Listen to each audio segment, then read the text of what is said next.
Hello everyone, welcome to Magnet Brains, जहां आपको 100% free of cost education provide की जाती है। मतलब यहां आपको एक या दो चैप्टर पढ़ने के बाद में किसी भी तरीके का कोई पेमेंट करने की नीड बिल्कुल नहीं होती है। और साथ ही आप यहां पर SSC, bank, NEET, IIT, JEE, Olympiad, CUET जैसे एग्जाम्स की प्रिपरेशन भी कर सकते हो बिल्कुल फ्री ऑफ कॉस्ट। सो इसी अच्छी बात से स्टार्ट करते हैं आज के इस वीडियो को। This is professor Barkha Gupta, your computer educator for class 9th और class 9th information technology book code 402 का पार्ट है एम्प्लॉय स्किल्स को हम कंटिन्यू कर रहे हैं, जिसका आज इस वीडियो में हम डिस्कस करने वाले हैं next chapter, that is chapter number 6। So chapter 6 का नाम है बिल्डिंग सेल्फ कॉन्फिडेंस। ओके, अब चैप्टर नंबर 5 में हमने क्या पढ़ा था? चैप्टर नंबर 5 था इंपॉर्टेंस ऑफ सेल्फ मैनेजमेंट, कि खुद को यदि मैनेज करना है तो हमें किन स्किल्स की जरूरत होती है। तो सेल्फ मैनेजमेंट के लिए हमें 3 मेन स्किल्स की नीड होती है, that initiatives, organisation and accountability skills. यदि किसी पर्सन में ये तीनों स्किल्स होते हैं तो वो अपने आप को बहुत इजी वे में आसानी से मैनेज कर सकता है और अपने टारगेट को अचीव कर सकता है।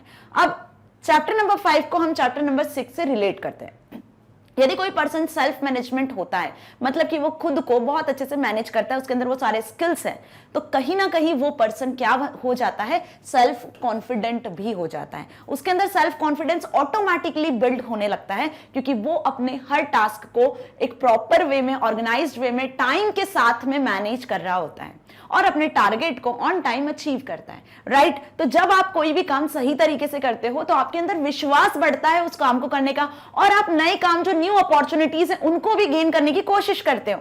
राइट? ये चीज समझ में आई? तो इसी को हम कहते हैं सेल्फ कॉन्फिडेंस, कि जब आपके पास में कोई न्यू अपॉर्चुनिटीज आ रही है और आप उसको गेन करने की कोशिश कर रहे हो, उन अपॉर्चुनिटी को फेस करने की कोशिश कर रहे हो और आगे सक्सेस तक पहुंच रहे हो, इट मींस कि कहीं ना कहीं आपने अपने आप को मैनेज किया हुआ है, आपने अपना रूटीन, शेड्यूल, प्लानिंग, टाइम, सब चीजों को मैनेज किया है, जिसकी मदद से कहीं ना कहीं आपका कॉन्फिडेंस लेवल अप हो रहा है, बढ़ रहा है और आप सक्सेस को पा रहे हो।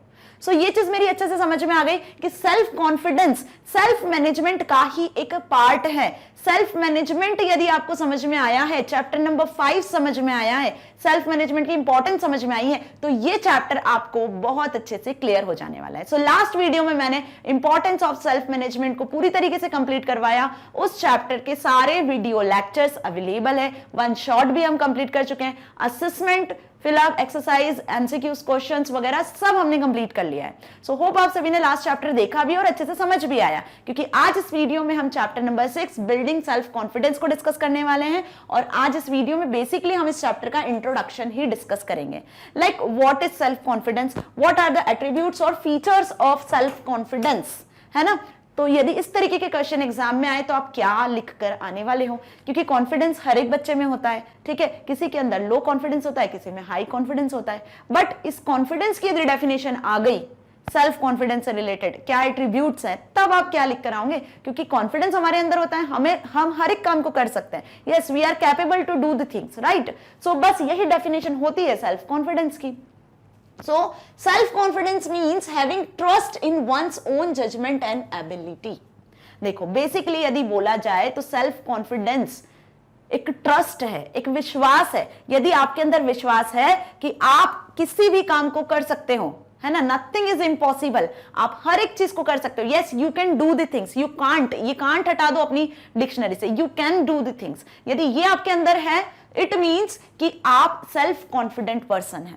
सो सेल्फ कॉन्फिडेंस का मतलब क्या हुआ? It means having trust in one's own judgement and ability.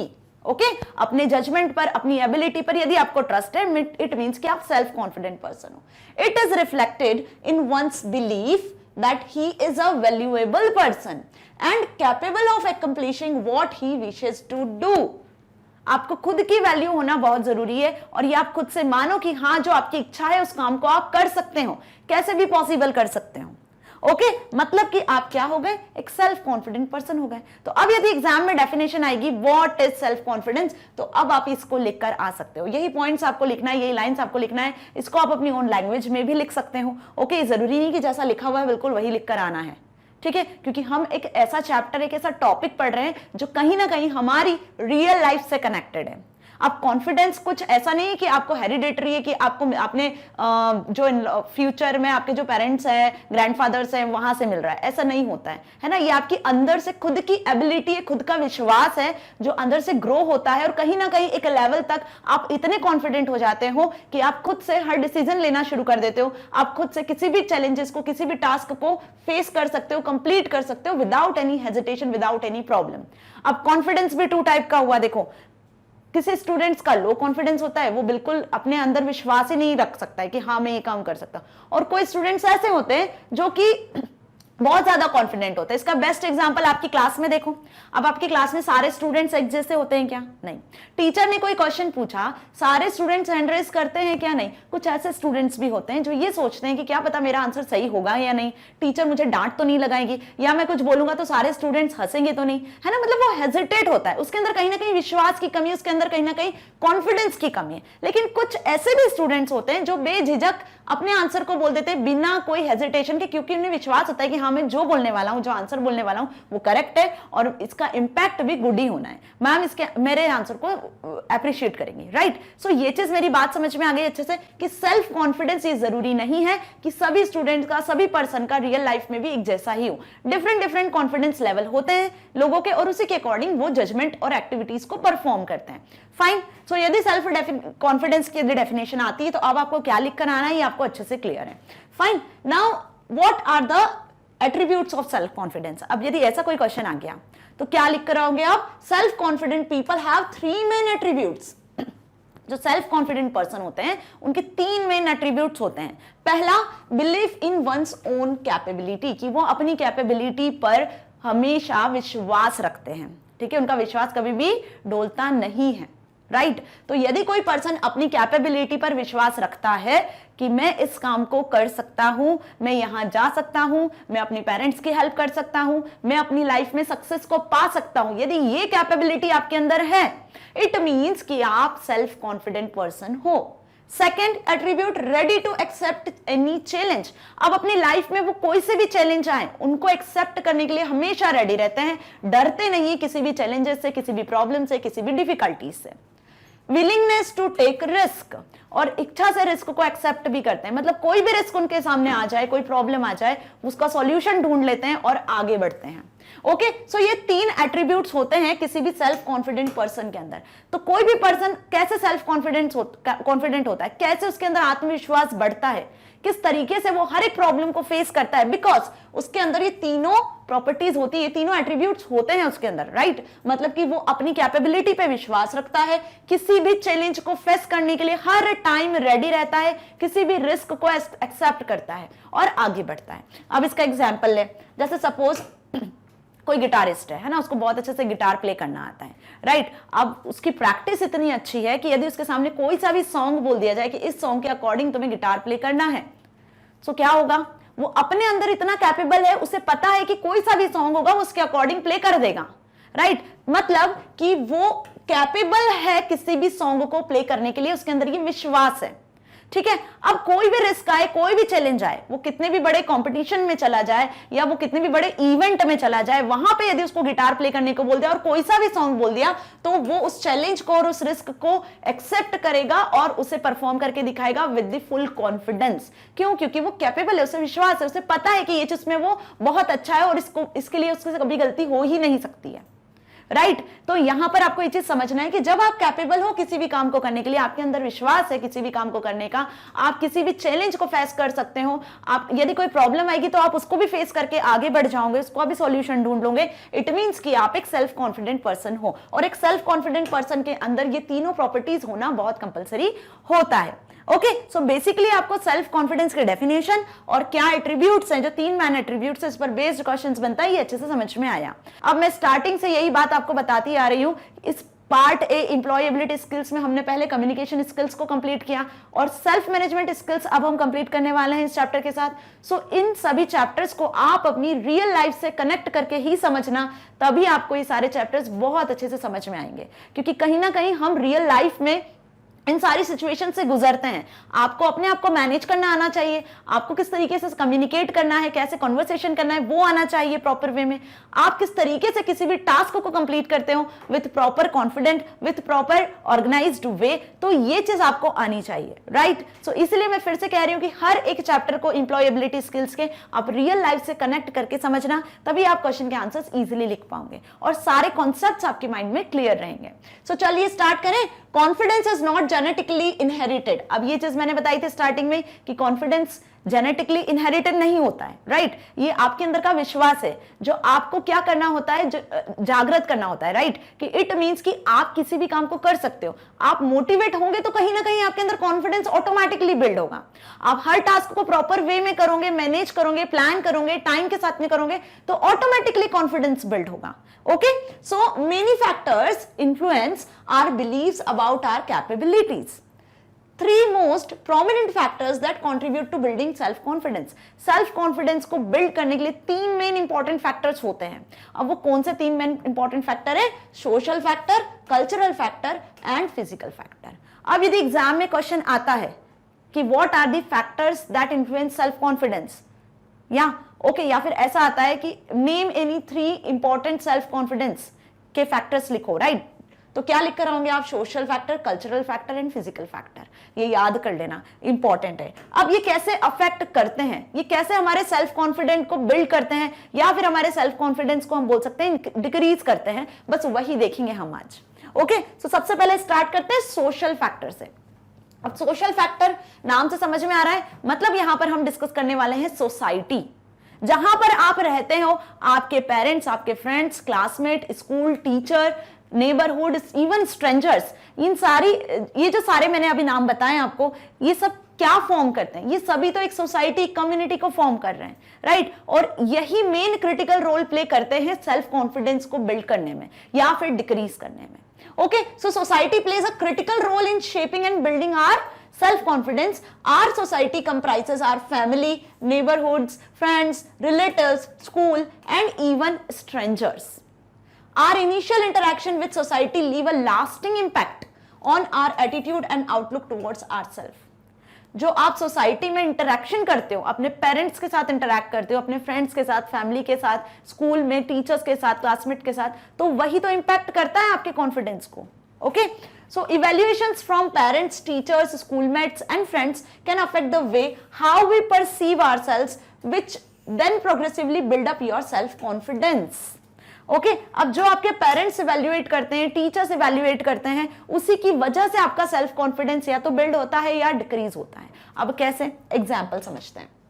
देखो, अब आप 7th, 8th और 9th में आ चुके हो। अब आपका जो ग्रेड है, परसेंटेज है, वो कहीं ना कहीं डिक्रीज होता जा रहा है। भाई 6th तक तो आपके बहुत अच्छे ग्रेड बनते थे, 7th में कम हुए, 8th में कम हुए, 9th में भी कम हो गए, तो आपके पेरेंट्स क्या बोलेंगे? पता नहीं इसको क्या हो गया है, आजकल इसके ग्रेड कम ही होते जा रहे हैं, इसके परसेंटेज इंप्रूव ही नहीं हो रहे, ये पढ़ता ही नहीं है। ओके, ये चीजें होती है जनरली, घर में पेरेंट्स बोलते हैं, राइट। साथ ही आपके फ्रेंड्स या टीचर्स भी बोलेंगे आजकल इसका परफॉर्मेंस बहुत डाउन होते जा रहा है। ओके, तो यहां पर क्या होगा? आपका कॉन्फिडेंस लेवल बढ़ेगा या कम होगा?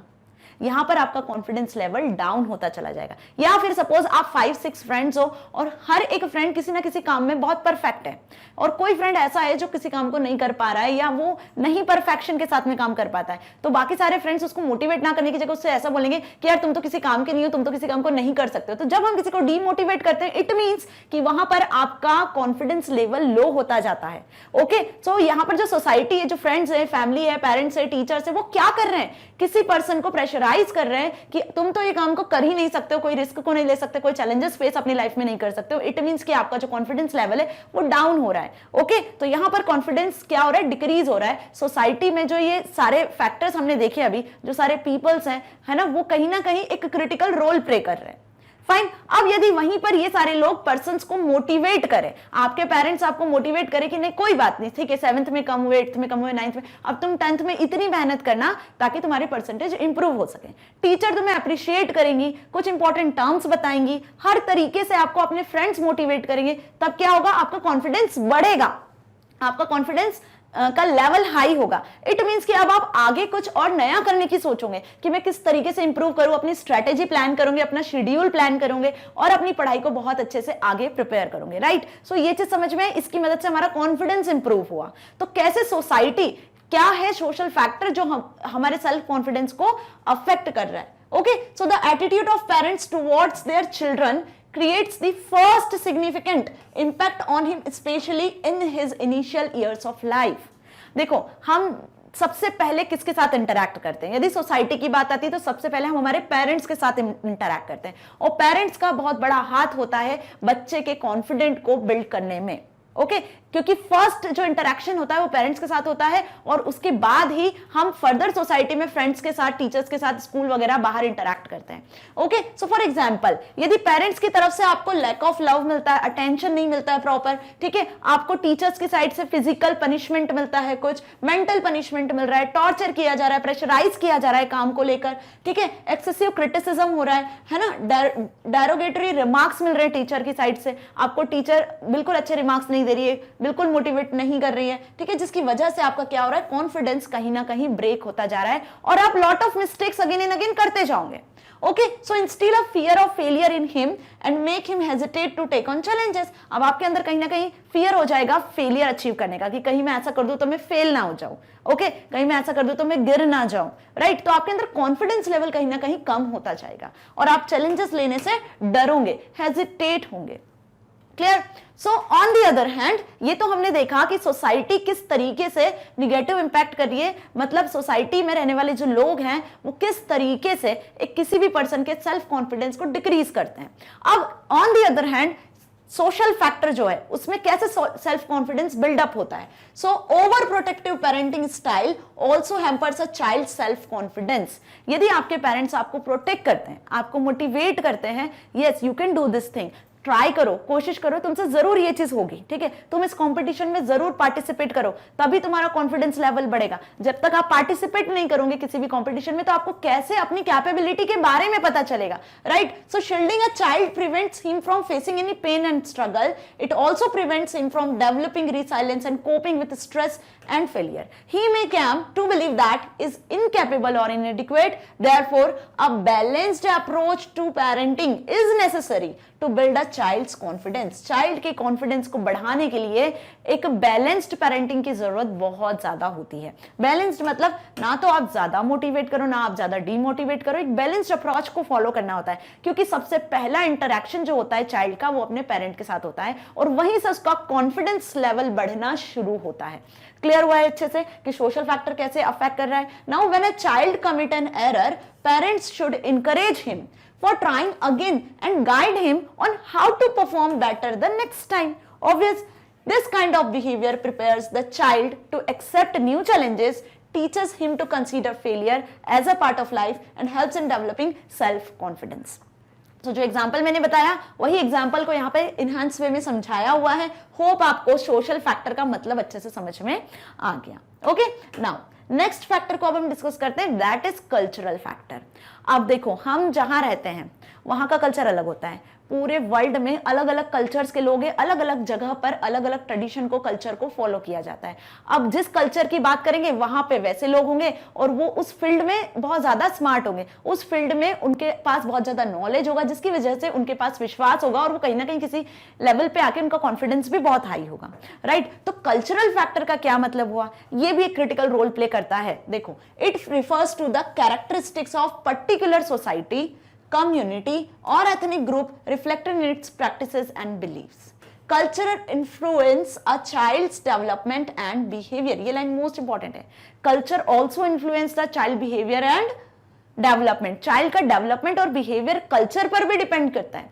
ओके, जैसे सपोज हम बात करते हैं किसी बिजनेस की, तो एक कल्चर होता है ना, जैसे कि हम बोले बनिया या सिंधी जो लोग होते हैं वो बेसिकली बिजनेस को ज्यादा बिलोंग करते हैं, वो बिजनेस पर्सन्स बनना ज्यादा प्रेफर करते हैं। ये चीज हमने देखी है अधिकतर, है ना। तो उनके जो चाइल्ड होंगे, उनके जो बच्चे होंगे, वो भी इसी प्रोफेशन में आगे बढ़ेंगे और वो इस प्रोफेशन में ज्यादा क्या होंगे, कॉन्फिडेंट होंगे, क्योंकि उन्हें विश्वास है, वो उनका कल्चर है, राइट। तो ये चीज समझ में आई कि culture influence a child's development and behaviour. So children growing up in different cultures receives specific input from their environment. अब डिफरेंट डिफरेंट कल्चर्स की यदि बात करते हैं तो वहां से जो चिल्ड्रन है वो इन्वायरमेंट से ही कुछ स्पेसिफिक इनपुट लेते हैं और उसी के अकॉर्डिंग आगे ग्रो करते हैं. So for that reason there is a vast range of cultural differences in children's beliefs and behaviour. तो इसी की वजह से, क्योंकि डिफरेंट कल्चर है, डिफरेंट प्लेसेस है, डिफरेंट लोग हैं, उनकी थिंकिंग अलग है, तो उसी की वजह से चिल्ड्रंस का बिहेवियर और उनका डेवलपमेंट भी डिफरेंट होता है ना. Now cultural competence comprises an understanding for all aspects of culture like social, educational, organizational in which we live and participate. अब देखो स्कूल में भी आप देखते होंगे, यदि आपके स्कूल में भी डिफरेंट डिफरेंट कल्चर के स्टूडेंट होते हैं ना, उनके पेरेंट्स का कुछ और कल्चर होता है. जैसे हम यदि रिलीजन की बात करें तो अलग अलग रिलीजन के पीपल्स होते हैं. जब वो पार्टिसिपेट करते हैं तब हमें उनकी कैपेबिलिटीज के बारे में पता चलता है. So for example some cultures value independence, individually, self-esteem and asserting oneself as important aspect of personality. Children from such cultures are outgoing, eagerly explore new situations, demonstrate competence and have self-confidence. Okay. On the other hand, some cultures honor traditional values, relations and obedience. Such cultures cultivate the need to maintain interdependent relationship. अब आप इसको एक example से समझ सकते हो. ठीक है, सपोज आप क्लास में हो और क्लास में कुछ स्टूडेंट्स मराठी हैं और अब वो बहुत कॉन्फिडेंट है क्योंकि उन्हें मराठी लैंग्वेज बहुत अच्छे से आती है. कुछ स्टूडेंट्स ऐसे हैं जो कि प्रॉपर हम बोले गुजराती है, तो अब उनको गुजराती लैंग्वेज बहुत अच्छे से आती है तो वो उसमें बहुत ज्यादा कॉन्फिडेंट है. अब कोई ऐसा कंपटीशन होता है जिसमें मराठी सॉन्ग पे डांस करना है और गुजराती स्टूडेंट को हमने ले लिया, तो वहां पे उसका कहीं ना कहीं थोड़ा सा कॉन्फिडेंस लूज होता है. ठीक है, लेकिन वहीं आप मराठी स्टूडेंट्स को लोगे उस मराठी सॉन्ग पे परफॉर्म करने के लिए, डांस करने के लिए, तो वो उनका कल्चर है, वो उनसे बहुत अच्छे से अवेयर है, उन्हें उस सॉन्ग की लैंग्वेज समझ में आएगी, बीट समझ में आएगी, उनको स्टेप्स ऑलरेडी आती होगी क्योंकि वो उस कल्चर से ही बिलोंग करते हैं, तो वहां पे उनका कॉन्फिडेंस बहुत ज्यादा हाई होगा. सो यहाँ पे आपको ये चीज समझ में आ गई अच्छे से कि कल्चर का क्या रोल होता है. Okay, now physical factor. अब फिजिकल फैक्टर्स क्या हुए? Physical factors like healthy physique, healthy mind, good appearance play an important role in developing self confidence in a person. Physical factor it means कि किसी भी person का appearance, उसका look, कि वो हेल्दी है या नहीं है, तो ये चीजें भी कहीं ना कहीं हमारे सेल्फ कॉन्फिडेंस को बिल्ड करती है या डिक्रीज करती है. अब कैसे? यदि आप हेल्दी हो, फिट हो, फाइन हो, हेल्दी आपका रूटीन है दिन भर का, मतलब कि आप प्रॉपर खाना खाते हो, प्रॉपर ड्रिंक, मतलब हम बोले कि 1 ग्लास ऑफ वाटर्स लेते हो, प्रॉपर टाइम पे उठते हो, प्रॉपर शेड्यूल आपने बना रखा है और आप हेल्दी, फिट एंड फाइन हो, तो आपका सेल्फ कॉन्फिडेंस क्या हो जाएगा? कहीं ना कहीं हाई होगा, आपका कॉन्फिडेंस मेंटेन रहेगा, बैलेंस्ड रहेगा. राइट. अब यदि हम बात करें किसी डिसेबल पर्सन की जो फिजिकली डिसेबल है, तो वो किसी ना किसी चीज से स्ट्रेस में रहेगा. ओके, किसी ना किसी काम को लेकर स्ट्रेस में रहेगा. क्यों? क्योंकि कहीं ना कहीं उसका अपीयरेंस मैटर कर रहा है यहाँ पर, तो वहां पे उसका सेल्फ कॉन्फिडेंस क्या हो जाएगा? लो हो जाएगा. ओके, तो physical factor also affects our self-confidence. Okay, moreover in every culture, good looks are always appreciated and admired, which affect a person's self-confidence. अब बहुत से ऐसे कल्चर्स होते हैं जहाँ पे हमने देखा है, ये बहुत से ऐसे लोग भी होते हैं जो लोग बहुत सुंदर दिखते हैं, बहुत अच्छे दिखते हैं, उनका लुक कैसा है उससे वो उन्हें जज कर लेते हैं. ओके, सो वहां पे उनका सेल्फ कॉन्फिडेंस भी कहीं ना कहीं रहता है ज्यादा. लेकिन यदि कहीं पर हम बात करें कि कोई पर्सन का अपीयरेंस ठीक नहीं है, वो डिसेबल है, तो वहां पे हम उसे अपॉर्चुनिटीज से हटा देते, तो वहां उनका सेल्फ कॉन्फिडेंस कहीं ना कहीं लो होता चला जाता है. So it is good practice to maintain good hygiene and physical appearance, but overemphasis on the unrealistic image of beauty or portrayed in media may adversely affect self confidence. Okay, समझ में आ गई मेरी बात अच्छे से कि फिजिकल फैक्टर मतलब कि आपको ऐसा बिल्कुल नहीं सोचना चाहिए कि कोई फिजिकल डिसेबल पर्सन में सेल्फ कॉन्फिडेंस नहीं होगा, है ना. उसके अंदर भी वही सेल्फ कॉन्फिडेंस होगा, वही विश्वास होगा किसी भी काम को करने का जो एक फिजिकली एबल्ड पर्सन में होगा. मेरी बात समझ में आ गई अच्छे से. आपको किसी के लुक को, किसी के अपीयरेंस को देखकर उसके कॉन्फिडेंस को जज नहीं करना है.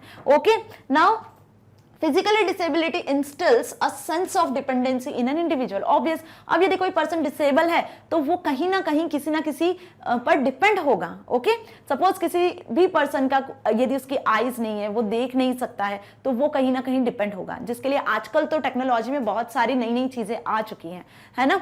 Now if a physical disabled person suffers from social discrimination and exclusion, obvious वो इस चीज को भी फेस कर सकता है. दिस में lead to low confidence. Social discrimination, exclusion जैसी चीजें भी होती हैं. ओके, सपोज जैसे हम यहां पर बात करते हैं एक पर्सन की जिसका मैं नाम आपको बताती हूं, होप आपने इनका नाम भी सुना होगा, निकोलस विजटिट. निकोलस विचिच को आपने सुना होगा, देखा भी होगा इनकी फोटो, राइट। आप ये देख रहे हो, ये एक फिजिकल डिसेबल्ड पर्सन थे। क्यों थे? रीजन था उनका, क्योंकि इन्हें एक सिंड्रोम हुआ था, टेट्रा अमीला सिंड्रोम, जिसकी वजह से बिना हाथ पैर के इनका जन्म हुआ था, ठीक है। So he is a totally physical disabled person. अब आप सोच सकते हो कि बिना हाथ पैर के क्या हम अपनी लाइफ को आगे सर्वाइव कर सकते हैं? इन्होंने अपनी लाइफ को पॉजिटिविटी के साथ आगे बढ़ाया, जो इनकी वीकनेस थी उसी को स्ट्रेंथ बना के आगे बढ़ाया, ठीक है। मतलब कि यहां पर उन्होंने एक ऐसी ऑर्गेनाइजेशन ओपन किया, एक ऐसा एनजीओ ओपन किया जिसका नाम था लाइफ विदाउट लिम्स, जो मिलियंस ऑफ पीपल के लिए इंस्पिरेशन बना, जिनका कहीं ना कहीं सेल्फ कॉन्फिडेंस बहुत लो था, जो लोग बहुत डिप्रेशन में थे, जो फिजिकली डिसेबल्ड थे, ये उनके लिए एक बहुत अच्छे इंस्पिरेशन बने और साथ ही उनके लिए पॉजिटिविटी के साथ आगे बढ़े।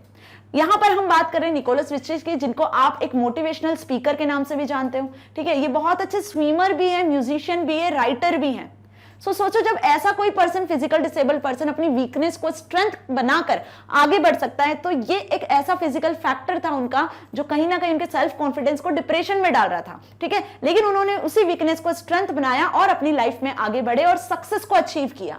So various attitudes that define the level of confidence among people are reflected in their behavior, body language and way of speaking. So hope आपको फिजिकल फैक्टर भी अच्छे से समझ में आया कि फिजिकल फैक्टर ये जरूरी नहीं है कि हमारी सक्सेस के लिए कोई प्रॉब्लम बने। आप उस प्रॉब्लम से कैसे आगे बढ़ सकते हो, है ना, अपना कॉन्फिडेंस कैसे बिल्ड कर सकते हो, वो मैटर करता है। ओके, सो 3 फैक्टर्स आज के। देखो, हम जहां रहते हैं वो एक सोसाइटी है, ठीक है। आप सोसाइटी में रहकर, कम्युनिटी में रहकर स्कूल जाते हो, अलग अलग जगह पर जाते हो, अपने काम को करते हो, ठीक है, अपनी रिक्वायरमेंट्स को फुलफिल करते हो, डिफरेंट पीपल्स के साथ में डील करते हो। और यहाँ पर आपने देखा होगा कि आपको कुछ ऐसे लोग मिलेंगे जो बहुत ज्यादा कॉन्फिडेंट होते हैं और कुछ ऐसे पीपल भी मिलेंगे जो लो कॉन्फिडेंट होते हैं। Okay, so basically various attitudes of people वाले टॉपिक में हमें यही पता करना है कि जो लोग कॉन्फिडेंट पीपल होते हैं, है ना, उनका बिहेवियर कैसा होता है, उनका बॉडी लैंग्वेज कैसा होता है। सो टोटली ये जो बिहेवियर, ये जो एटीट्यूड है, वो कहाँ डिपेंड करता है? लोगों के बोलने के तरीके पे, है ना, उनके बात करने के तरीके पर, उनके बॉडी लैंग्वेज पर, उनके बिहेवियर पर, right. So you meet so many people every day in your school, home और neighbourhood. Some people may strike you as very confident, while some other may not appear as confident, right? So various attitudes of people reflected in their behavior, body language and way of speaking define their level of confidence. Okay, so क्या चीज define करती है confidence का level? हर person का behaviour, उसका body language और उसका way of speaking, किस तरीके से वो बिहेव कर रहा है ना। सो यही चीज बेसिकली एक्सप्लेन करती है हर पर्सन के कॉन्फिडेंस लेवल को। क्लियर? अब डिस्कस करते हैं हम attitude of people with low confidence. वो पीपल जो कि लो कॉन्फिडेंट होते हैं, जो हर चीज को करने में झिझकते हैं, सोचते हैं, जिनके अंदर कहीं ना कहीं एक डर लगा रहता है किसी भी काम को करने के पहले, they are called low confidence people, है ना। अब इनकी क्या कैरेक्टरिस्टिक्स हो गए? सबसे पहला कैरेक्टरिस्टिक्स है जो है फियर। लो कॉन्फिडेंट पीपल हमेशा डरे हुए रहते हैं, जैसा मैंने अभी बताया। किसी भी काम को करने के पहले वो 50 बार सोचते हैं, करूं कि नहीं करूं, कहीं मैं फेलियर अचीव तो नहीं कर लूंगा इस काम को करने से पहले, ठीक है। सो वो कॉन्फिडेंट नहीं होते, उनके अंदर इनिशिएटिव लेने की ताकत नहीं होती है। Okay, so they are anxious about the possibility of failure. वो हमेशा डरे रहते हैं, गुस्सा होते हैं यदि उनको फेलियर अचीव हो जाता है। इनकेस यदि उन्होंने इनिशिएटिव ले भी लिया और यदि फेलियर अचीव हुआ तो वो क्या होते हैं? बहुत ज्यादा एंशियस होते हैं और डिप्रेशन में चले जाते हैं।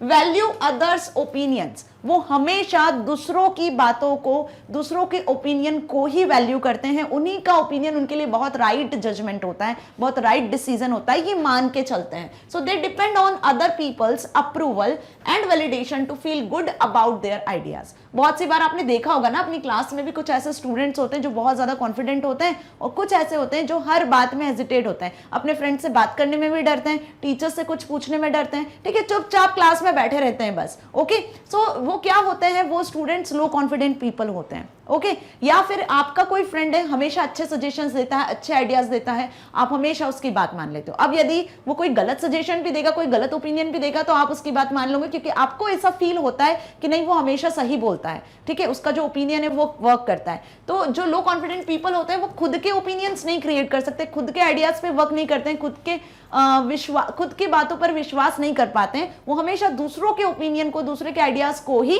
वैल्यू करते हैं। ओवर क्रिटिकल, इट मीन्स कि यहाँ पर जो लो कॉन्फिडेंट पर्सन होते हैं उनका जो एटीट्यूड होता है वो हमेशा कैसा होता है, प्रॉब्लम सेंटर्ड होता है। ओवर क्रिटिकल का मतलब क्या हुआ, प्रॉब्लम सेंटर्ड। मतलब वो पर्सन जो लो कॉन्फिडेंट है, इट मीन्स कि वो हमेशा प्रॉब्लम से ही घिरे हुए रहते हैं। वो कभी नहीं सोचते हैं कि इस प्रॉब्लम का सॉल्यूशन क्या होगा और इस प्रॉब्लम से बाहर कैसे निकला जा सके। वो अपनी प्रॉब्लम के लिए दूसरों को ब्लेम करते हैं, जो उनके आसपास कंडीशंस हैं उनको ब्लेम करते हैं। Okay, so they tend to focus on their shortcomings like physical appearance, lack of knowledge etcetera. यदि उनसे कुछ नहीं बन रहा है, उनके अच्छे परसेंटेज नहीं बन पा रहे हैं ना, तो वो हमेशा किसको फोकस करेंगे, किस पर बोलेंगे कि यार मेरे पास नॉलेज नहीं था, मैं कोचिंग नहीं जा पाया, मेरे साथ ऐसी प्रॉब्लम थी, मेरा फाइनेंशियल प्रॉब्लम था, है ना। तो हमेशा वो प्रॉब्लम्स को फेस करते हैं, प्रॉब्लम सेंटर्ड होते हैं। Next, poor time management. अब वो कभी टाइम को भी मैनेज नहीं करते हैं, जबकि हमने इसके प्रीवियस चैप्टर में क्या देखा था कि एक कॉन्फिडेंट पर्सन जो खुद को मैनेज करता है वो हमेशा टाइम को मैनेज करके चलता है। सबसे प्रीशियस क्या होता है हमारी लाइफ में, टाइम। मनी से भी ज्यादा प्रीशियस क्या होता है, टाइम होता है। यदि जिस पर्सन ने टाइम को मैनेज कर लिया, टाइमली अपना काम कंप्लीट कर लिया, इट मींस कि उसका कॉन्फिडेंस लेवल अपने आप बढ़ने लगेगा, वो अपने आप पॉजिटिव एटीट्यूड के साथ में लाइफ स्पेंड करेगा, राइट। सो यहाँ पर जो लो कॉन्फिडेंट पर्सन होते हैं उनके पास कोई टाइम मैनेजमेंट नहीं होता है। कब किस काम को करना है, किस काम को ज्यादा प्रायोरिटी देना है, कौन सा काम इंपॉर्टेंट है, ऐसा कोई टाइम मैनेजमेंट उनके पास नहीं होता है। They are unable to decide on priorities and focus on task. Okay, now next is unpreparedness। कभी भी किसी भी काम को करने के लिए वो प्रिपेयर नहीं होते हैं। जब टाइम ही नहीं मैनेज कर पा रहे हैं तो वो प्रिपेयर कैसे होंगे, क्योंकि टाइम यदि आपने मैनेज किया, इट मींस कि आपने कहीं ना कहीं प्लानिंग किया, प्रिपेयर किया हर चीज को, ठीक है, कि कब आपको किस टाइम पे क्या काम करना है। जैसे सपोज आप अपना शेड्यूल डिसाइड करते हो, आपके एग्जाम नियर है, ठीक है, तो आपने क्या डिसाइड किया, क्या प्रिपेयर किया, एक टाइम टेबल डिसाइड किया कि आप 2 आवर्स हर सब्जेक्ट को डेली देने वाले हो, ठीक है, या आप दिन भर में 5 घंटे या 4 घंटे पढ़ाई करोगे। तो कहीं ना कहीं आपने एक टाइम, एक शेड्यूल प्रिपेयर किया। बट जो लो कॉन्फिडेंट पर्सन होते हैं, है ना, उनके साथ में ये चीजें नहीं होती है। वो टाइम को प्रॉपर मैनेज नहीं कर पाते, प्रायोरिटी नहीं समझ पाते, प्रिपेयर नहीं कर पाते किसी भी चीज को, since they do not expect success, क्योंकि उन्होंने कहीं ना कहीं सक्सेस को ही एक्सपेक्ट नहीं किया होता है। दे do not put in the necessary efforts. तो जब सक्सेस के बारे में उन्होंने नहीं सोचा, उनका कोई गोल ही नहीं होता है ना, मतलब उनका कोई एम नहीं है कि उन्हें वो चीज को अचीव करना है पर्टिकुलर। जैसे हम सब जनरली यदि बात करें एक हाई कॉन्फिडेंट पर्सन की, या फिर एक ऐसे पर्सन की जो अपना टाइम शेड्यूल प्रॉपर बना के रखता है। जैसे हम आपकी बात करते हैं, आपने क्या डिसाइड किया है कि आपको 9th क्लास में 90 से 100% के बीच में परसेंटेज अचीव करना है। ओके, सो आपने क्या किया, उसके लिए आपने एक टाइम टेबल बनाया, शेड्यूल प्रॉपर प्लान किया हुआ है कि आप मैथ को हमेशा 2 आवर्स दोगे, डेली मैथ के क्वेश्चंस आप सॉल्व करोगे, 1 घंटे में 10 क्वेश्चन करने की आदत आपने डाल ली, ठीक है। फिर उसके बाद आपने ऐसा टाइम टेबल शेड्यूल किया है कि डेली आप मैथ्स को प्रायोरिटी दे रहे हो, देन उसके साथ आप क्या करोगे, उसके साथ आप सारे सब्जेक्ट को भी एक एक करके कवर करोगे, ओके, जस्ट बिकॉज आपका मैथ्स वीक है। सो इस तरीके से आप क्या कर रहे हो, एक एक काम को कर रहे हो, ठीक है, एक एक चीज को प्रायोरिटी दे रहे हो, ओके, और हर चीज को प्रिपेयर कर रहे हो, क्योंकि आपका गोल आपको अचीव करना है, राइट। बट यहां पर जो लो कॉन्फिडेंट पर्सन होते हैं उनका कोई गोल ही नहीं होता, उन्हें सक्सेस से प्यार नहीं होता है actually, okay. Lack of initiative, कभी भी वो किसी भी चीज को काम करने के लिए आगे नहीं बढ़ पाते हैं, क्योंकि उसके लिए उनके अंदर कॉन्फिडेंस नहीं होता है ना। So they do not feel motivated to bring about change और इम्प्रोविजेशन। समझ में आया, they do not feel motivated, वो कभी भी मोटिवेटेड अपने आप को फील नहीं करते हैं, इसी वजह से वो इनिशिएटिव नहीं ले पाते हैं। क्लास में देखा है ना, टीचर ने कोई आंसर आपसे पूछा, ठीक है, तो यदि आपको वो आंसर आता है तो आप जल्दी से हैंड रेस करोगे और आंसर बोल दोगे, राइट। लेकिन यदि वो आपको आंसर नहीं आता, या आपके मन में ऐसा है कि मैं जो बोलूंगा वो करेक्ट नहीं होगा, तो पूरी क्लास हंसेगी, टीचर डांटेगी, लाइक इस तरीके का जब केस होता है, आपके मन में आप कॉन्फिडेंट नहीं होते हो ना, तो वहां पे इसकी कमी होती है, लैक ऑफ इनिशिएटिव, कि आप किसी भी काम को करने के लिए इनिशिएटिव नहीं ले पा रहे हो। या फिर सपोज आपको कोई प्रोजेक्ट दे दिया बनाने के लिए, ठीक है, अब टीम में प्रोजेक्ट दे दिया बनाने के लिए, तो टीम में वो पर्सन, वो स्टूडेंट इनिशिएटिव लेगा जिसको उस प्रोजेक्ट के बारे में बहुत ज्यादा नॉलेज होगा, जो कैपेबल होगा, जिसको पता होगा कि हाँ मैं ये काम को कर सकता हूँ, राइट। तो वहां पे जो बाकी स्टूडेंट्स हैं उनके अंदर लैक ऑफ इनिशिएटिव होगा, राइट। लेकिन वो पर्सन जिसको 100% पता है कि हाँ I am able to do this thing, I can do this thing, right, so क्या होते हैं वो पर्सन, हाई कॉन्फिडेंट होते हैं। So reluctant to deal with others. अब लो कॉन्फिडेंट पर्सन क्या होते हैं, किसी के भी साथ में डील करने से डरते हैं, या फिर किसी भी काम को करने के लिए वो एक्सक्यूजेस बनाते रहते हैं, ओके, कि लाइक टाल देते हैं काम को, आज ही नहीं करना है, कल कर लेंगे, परसों कर लेंगे। क्यों करते हैं ऐसा? वो जस्ट बिकॉज उन्हें पता होता है कि इस काम में कुछ ना कुछ कमी है, या उनके पास रिसोर्सेज नहीं है ना, या उनके पास नॉलेज नहीं है उस पर्टिकुलर वर्क को करने के लिए। So such people make excuses and try to evade confronting people. Okay, negative outlook, अब ये पीपल जिनके अंदर ये सारी कमियां होती है, लैक ऑफ इनिशिएटिव होता है, अनप्रिपेयर्डनेस होते हैं, ठीक है, दूसरों से बात करने में डरते हैं, अपने काम को दूसरों पर टालते हैं, so they are low confident people. उनका आउटलुक कैसा होता है? हमेशा निगेटिव होता है, मतलब उनका जो नजरिया है देखने का वो निगेटिव होता है। हम बोल सकते हैं ना, आपने देखा होगा कुछ ऐसे पीपल होते हैं आपकी क्लास में भी, आपने अपनी सोसाइटी में भी देखा होगा। क्या देखा कि लाइक कुछ ऐसे लोग होते हैं जो हमेशा निगेटिव ही बात करते हैं, किसी भी चीज में निगेटिव एस्पेक्ट देखते हैं, उसकी पॉजिटिविटी को नहीं देखते हैं, राइट। सो यहाँ पर जो लो कॉन्फिडेंट पीपल होते हैं, they focus on past failures instead of learning from the experience. मतलब उन्होंने पास्ट में क्या अचीव किया, यदि उन्होंने पास्ट में उनका जो एक्सपीरियंस है वो फेलियर रहा है, तो उस फेलियर से आगे बढ़ने की नहीं सोचेंगे। वो ये सोचेंगे यार ये काम करने में तो मुझे फेलियर अचीव हुआ है, तो अब आगे भी करूंगा तो शायद फेलियर ही अचीव हो। उससे मोटिवेट होकर वो नेक्स्ट वर्क को एज ए सक्सेस नहीं लेते हैं। सो हम बोलते हैं कि उनका आउटलुक कैसा होता है? निगेटिव आउटलुक होता है। ओके, सो ये जो पॉइंट्स मैंने अभी बताए ये किसके पॉइंट्स थे? लो कॉन्फिडेंट पर्संस के पॉइंट थे, जिनका एटीट्यूड कैसा होता है? Negative. Fear, value other opinions, over critical, poor time management, unpreparedness, lack of initiative, reluctant to deal with others and negative outlook. अब हम जो डिस्कस करने वाले हैं वो है attitude of self confident people, जिनका सेल्फ कॉन्फिडेंस ज्यादा होता है, या जो खुद पर आत्मविश्वास रखते हैं, जो खुद पर बिलीव करते हैं, ट्रस्ट करते हैं, ठीक है, अपनी कैपेबिलिटीज को समझते हैं, वो हर काम को करने में कैपेबल होते हैं। ओके, या यदि उन्हें कोई प्रॉब्लम्स भी फेस करनी होती है तो उन प्रॉब्लम्स को ओवरकम करके वो आगे सक्सेस तक पहुंचते हैं। They are called self confident people, अभी तक जो हमने इस चैप्टर में पढ़ा। So self confident people have the following attitude. अब उनका एटीट्यूड क्या हुआ? View to the world, world को देखने का जो नजरिया होता है इनका वो हमेशा पॉजिटिव होता है। मतलब कि हर चीज को जो वो देखते हैं ना, वो किसी, हम बोल सकते हैं कि एक ऑब्जेक्टिव के पॉइंट ऑफ व्यू से देखते हैं, ठीक है। They have a positive outlook towards themselves and situation surrounding them. चाहे कैसी भी सिचुएशन हो उनके आसपास, वो उसे पॉजिटिव वे में ही देखते हैं। यदि कोई प्रॉब्लम भी फेस कर रहे होते तो उस प्रॉब्लम से निकलने का सॉल्यूशन ढूंढते हैं। Okay, realistic view of self. अब रियलिस्टिक व्यू ऑफ सेल्फ मतलब ये जरूरी नहीं कि सेल्फ कॉन्फिडेंट पीपल हमेशा क्या बोल सकते हैं हम, पॉजिटिव ही होते हैं, और क्या बोल सकते हैं हम इसको कि वो कभी कोई प्रॉब्लम फेस नहीं करते हैं, राइट। उनके अंदर कोई वीकनेस नहीं होती है, उनके अंदर वीकनेस भी होती है। जो सेल्फ कॉन्फिडेंट पर्सन है, जिनका एटीट्यूड पॉजिटिव है, उनके अंदर वीकनेसेस भी होती है, बट वो अपनी वीकनेस को स्ट्रेंथ में कन्वर्ट कर सकते हैं। ये पावर उनके अंदर होती है, जस्ट बिकॉज क्योंकि वो किसी भी काम को करने के लिए कैपेबल होते हैं, उनके अंदर ये विश्वास होता है। So confident people are able to recognise their strength and accept their weakness at the same title. So realistic view of self समझ में आया? वो खुद को समझते हैं अच्छे से कि मेरे अंदर क्या कमियां हैं और मेरे अंदर क्या स्ट्रेंथ है, तो मैं अपनी कमी को किस तरीके से स्ट्रेंथ में बदलूं, ठीक है, ताकि जो डर है, जो फियरनेस है, वो हट सके।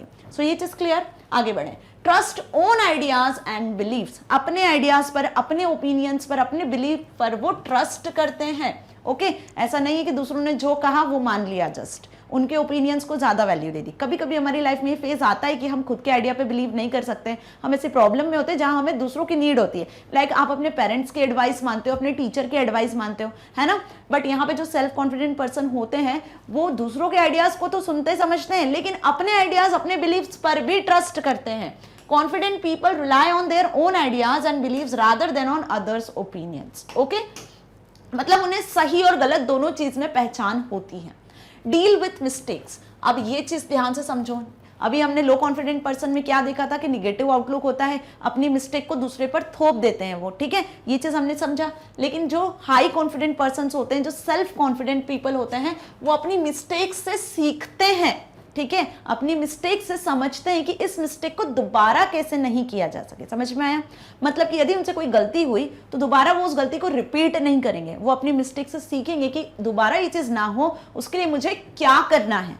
Fine. So confident people accept their mistakes rather than covering or justifying it. Moreover, they are willing to learn from it.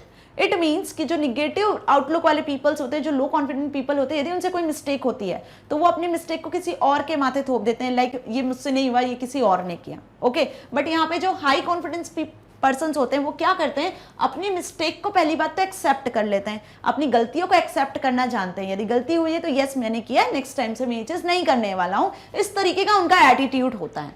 Now focus on growth, और हमेशा अपनी ग्रोथ पर फोकस करते हैं, ठीक है। So in spite of recognising their weaknesses they choose to focus on the opportunities to grow rather than concentrate on their shortcomings.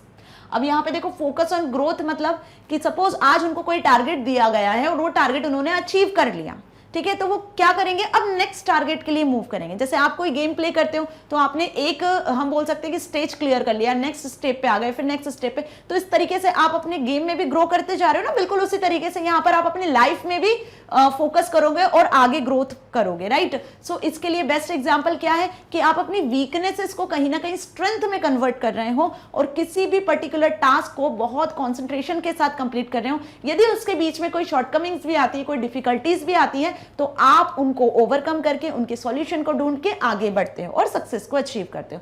तो high confident person, अब ऐसा नहीं है कि उसको बॉर्न टाइम से ही उसके अंदर कॉन्फिडेंस बिल्ट हो गया, वो सेल्फ कॉन्फिडेंट है। देखो ये कोई हेरिडेटरी नहीं है कि आपको फादर ग्रैंडफादर से मिली है, ये आपके अंदर खुद बॉर्न होनी चाहिए, मतलब कि हम बोल सकते हैं कि खुद से आपके अंदर ये डेवलप होनी चाहिए।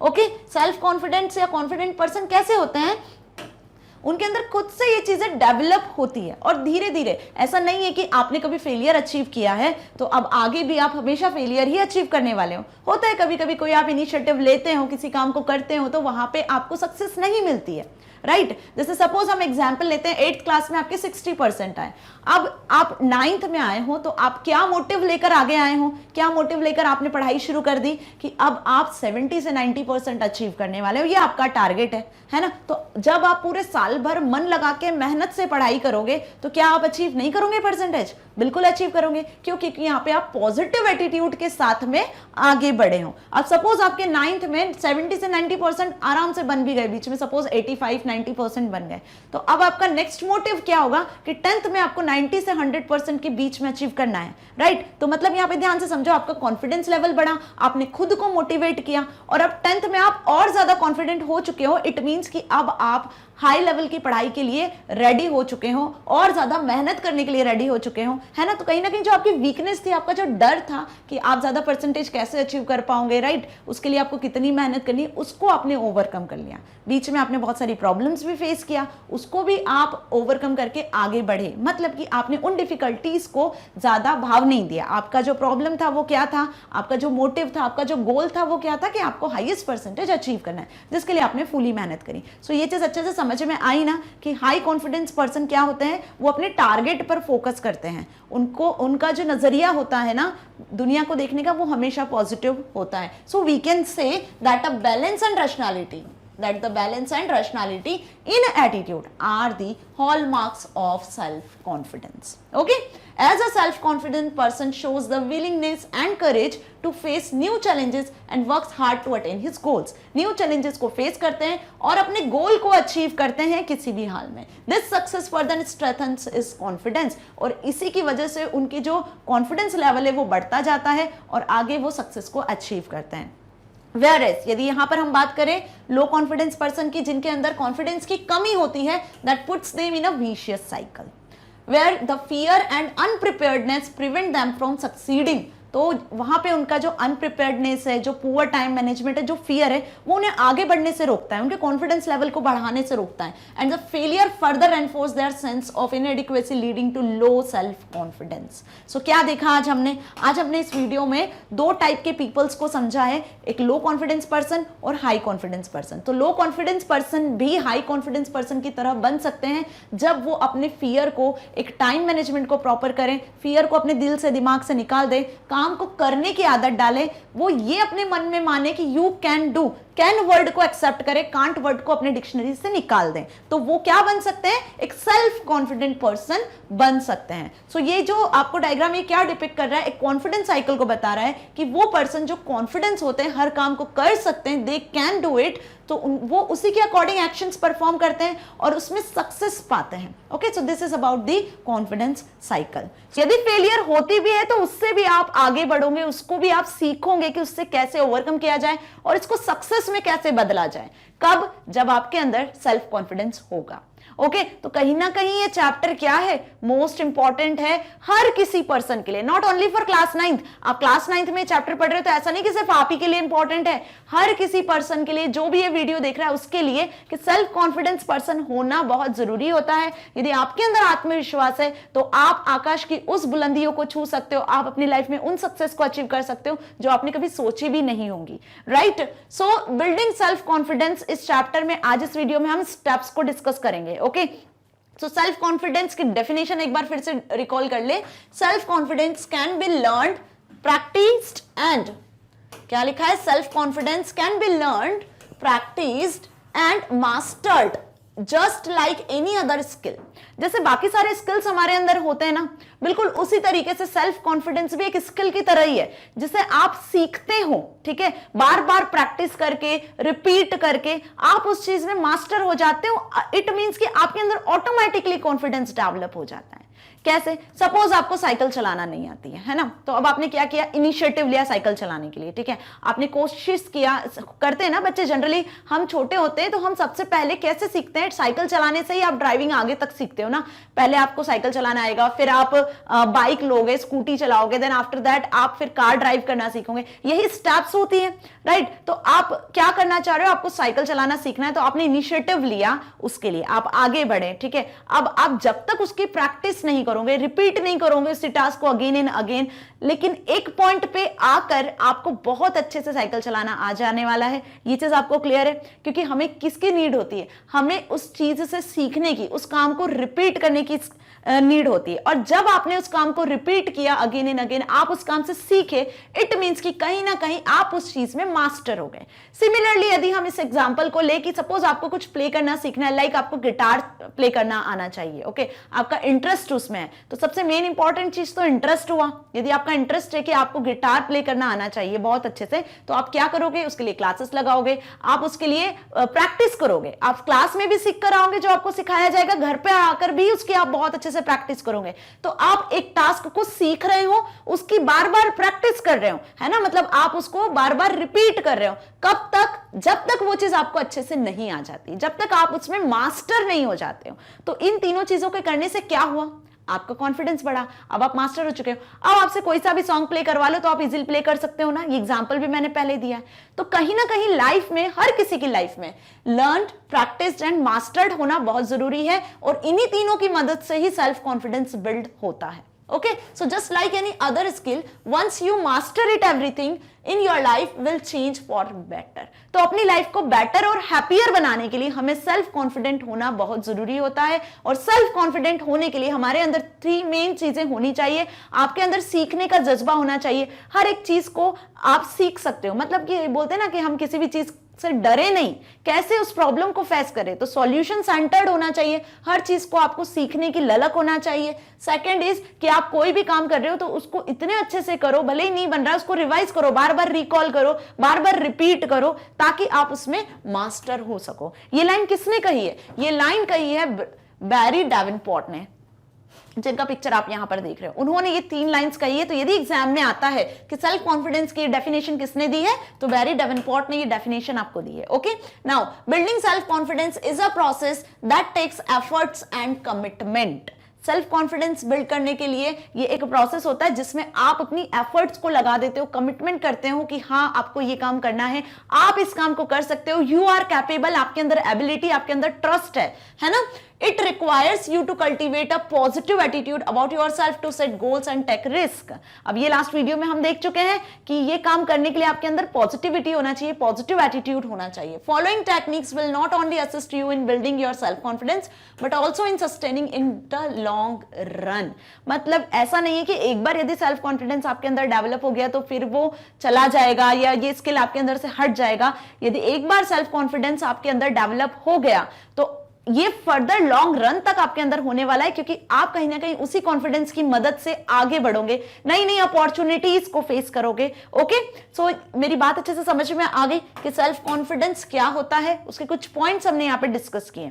अब यदि आपको सेल्फ कॉन्फिडेंट पर्सन बनना है तो आपके अंदर क्या टेक्निक होनी चाहिए, किस टेक्निक को आप फॉलो करोगे, तो यहां पर वो है स्वॉट एनालिसिस टेक्निक। कौन सी टेक्निक? स्वॉट एनालिसिस। अब ये स्वॉट एनालिसिस क्या हुआ? स्वॉट stands for strength, weakness, opportunity and threat. याद रखना है ना, S stands for strength, W stand for weakness, O stand for opportunity and T stand for threat. तो स्वॉट एनालिसिस का मतलब कि आपको यहां पर अपनी स्ट्रेंथ, वीकनेस, अपॉर्चुनिटी और जो डर है आपके दिमाग में, थ्रेट है किसी भी चीज को लेकर जिसकी वजह से आप आगे नहीं बढ़ पा रहे, उसको रिमूव करना है।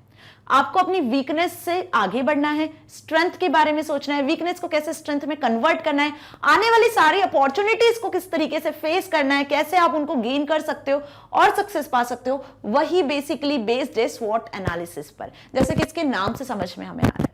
Fine. So this analysis is useful technique for understanding your strength and weakness. Strength weakness समझने के लिए एक useful technique है. It also helps you to identify both the opportunities open to you and threats or challenges you will possibly face. कि आपके सामने क्या क्या opportunities है और उन opportunities को gain करने के लिए, उनसे profit earn करने के लिए, कहीं ना कहीं success के लिए आप किन challenges को face कर सकते हो, क्या risk आपकी life में आ सकती है, उससे कैसे overcome किया जा सके. Basically SWOT analysis इसी पर based है. Okay, the analysis helps you to recognize your talents and abilities. आप अपने अंदर के टैलेंट्स जो भी आप में हैं, जो एबिलिटीज हैं, उसे आप पहचान सकते हो इस एनालिसिस के through. It also helps you to find और choose opportunities that utilize your core strength. तो ध्यान से देखो, यहां पर स्वॉट एनालिसिस का फुल फॉर्म पूछा जाता है एग्जाम में. S for strength, W for weakness, O for opportunity and T for threats. Clear? Next, after analyzing your strengths and weaknesses and identifying potential opportunities and threats, you will have to set yourself in action. Take on a task that you have been too scared to do. देखो क्या करना है यहाँ SWOT analysis में. Basically आप जिस चीज से बहुत ज्यादा डरते हो, है ना, तो आपको वो काम करना है. यदि आप डेली में एक भी ऐसा काम करते हो जिससे आप डरते हो ना कहीं आपका कॉन्फिडेंस लेवल बढ़ेगा, क्योंकि हमारा डर ही हमारा कॉन्फिडेंस आगे नहीं बढ़ने देता है. राइट आप कोई भी एक्शन परफॉर्म करने से पहले डर जाते हो पहले ही कि अरे यार ये काम करूंगा तो कहीं मैं फेलियर को अचीव ना करूं, ये काम करूंगा तो कहीं पेरेंट्स डांटे ना. सपोज आपको कुछ बहुत ज्यादा टिपिकल सा बहुत बड़ा सा आंसर है, अब आपने वो बड़ा सोच के ही छोड़ दिया कि अरे इतना बड़ा आंसर है, मेरे को तो याद ही नहीं करना है, मैं छोड़ देता हूं, उसको लर्न ही नहीं करूंगा, एग्जाम में आएगा तो भी छोड़ देना है. तो जब ये चीज आपने सोच ली ना, मतलब आपने कहीं ना कहीं डर अंदर आपके है. यदि इस डर पर आपने काबू पा लिया कि नहीं बड़ा आंसर है तो क्या हुआ, एक बार पढ़ के तो देखो, हो सकता है कि इसकी लैंग्वेज इजी हो, इसको मैं किसी और तरीके से लिख सकता हूं यदि एग्जाम में आएगा तो. जब आपके अंदर किसी भी प्रॉब्लम को सॉल्व करने की कैपेबिलिटी है, आप अपने डर पर यदि काबू पा रहे हो, इट मींस कि आप एक स्वॉट एनालाइजर पर्सन हो, आप अपनी वीकनेस को स्ट्रेंथ में कन्वर्ट कर रहे हो. ठीक है, ये चीज समझ में आई. So be sure to set a small goal at first and practise the art of planning and perseverance and attain success in matter how small it may seem to others. तो कभी भी अपने बड़े गोल को स्मॉल गोल में divide करो, जैसा कि हमने फर्स्ट प्रीवियस चैप्टर में भी देखा था कि जो आपका गोल है यदि वो लॉन्ग है, बिगर है, तो उसको क्या करना है, आपको उस गोल को अचीव करने में लगने वाला टाइम बहुत ज्यादा है, तो उसको आपको स्मॉल टाइम में, स्मॉल टास्क में, स्मॉल गोल्स में डिवाइड कर लेना है, जिसके अकॉर्डिंग आप क्या कर सकते हो, अपने गोल को इजीली अचीव कर सकते हो. फिर उसके अकॉर्डिंग आप अपना टाइम मैनेज करो, प्रिपेयर रहो, प्लानिंग करो, शेड्यूलिंग करो. Okay, so for example take an unfamiliar journey on public transport और volunteer to give a presentation और अ स्पीच. ऑब्वियस ये करते हैं ना हम, जब आपको कोई प्रेजेंटेशन देना है, कोई स्पीच देना है, तो आप कहीं ना कहीं आपका कॉन्फिडेंस लो होने लगता है, आप फील करते हो कि यार इतने सारे लोगों के सामने बोलना है, कैसे बोलूंगा. ओके, लेकिन वहीं कहीं आपको कोई मोटिवेट कर देता है. ठीक है, आप अपनी प्रेजेंटेशन के लिए बहुत अच्छे से प्रिपेयर हो जाते हो, बार बार अपनी प्रेजेंटेशन को प्रिपेयर करते हो, अपनी स्पीच को प्रिपेयर करते हो, तो एक टाइम ऐसा आता है कि जब आप कॉन्फिडेंट हो जाते हो कि हाँ अब ये स्पीच को देने के लिए मैं प्रिपेयर्ड हूं, या इस प्रेजेंटेशन को देने के लिए मैं प्रिपेयर्ड हूं. ओके, क्यों? क्योंकि हम यहां पर उस चीज से सीख चुके हैं, उसको बार बार रिपीट करके हमें यह पता चल गया कि अब इसमें आप मिस्टेक नहीं करने वाले हो. आपका जो वीक पॉइंट था आपने उसको स्ट्रेंथ में कन्वर्ट कर लिया है. Okay, now steps to build your self confidence. तो स्वॉट एनालिसिस देखा, strength, weakness, opportunity and threat. तो थ्रेट को कभी भी हावी नहीं होने देना, अपने डर पर काबू कैसे पाना, नए चैलेंजेस को कैसे फेस करना है, ये स्वॉट एनालिसिस सिखाता है. अब अपने बिल्ड सेल्फ कॉन्फिडेंस को बिल्ड करना है तो उसके लिए क्या स्टेप्स फॉलो करनी है, क्या स्टेप्स को आपको हम बोल सकते हैं कि यूज करना है सेल्फ कॉन्फिडेंस को बिल्ड करने के लिए. तो सबसे पहले सेट वेल डिफाइंड गोल. क्या है? एक वेल डिफाइंड गोल को आपको सेट करना है.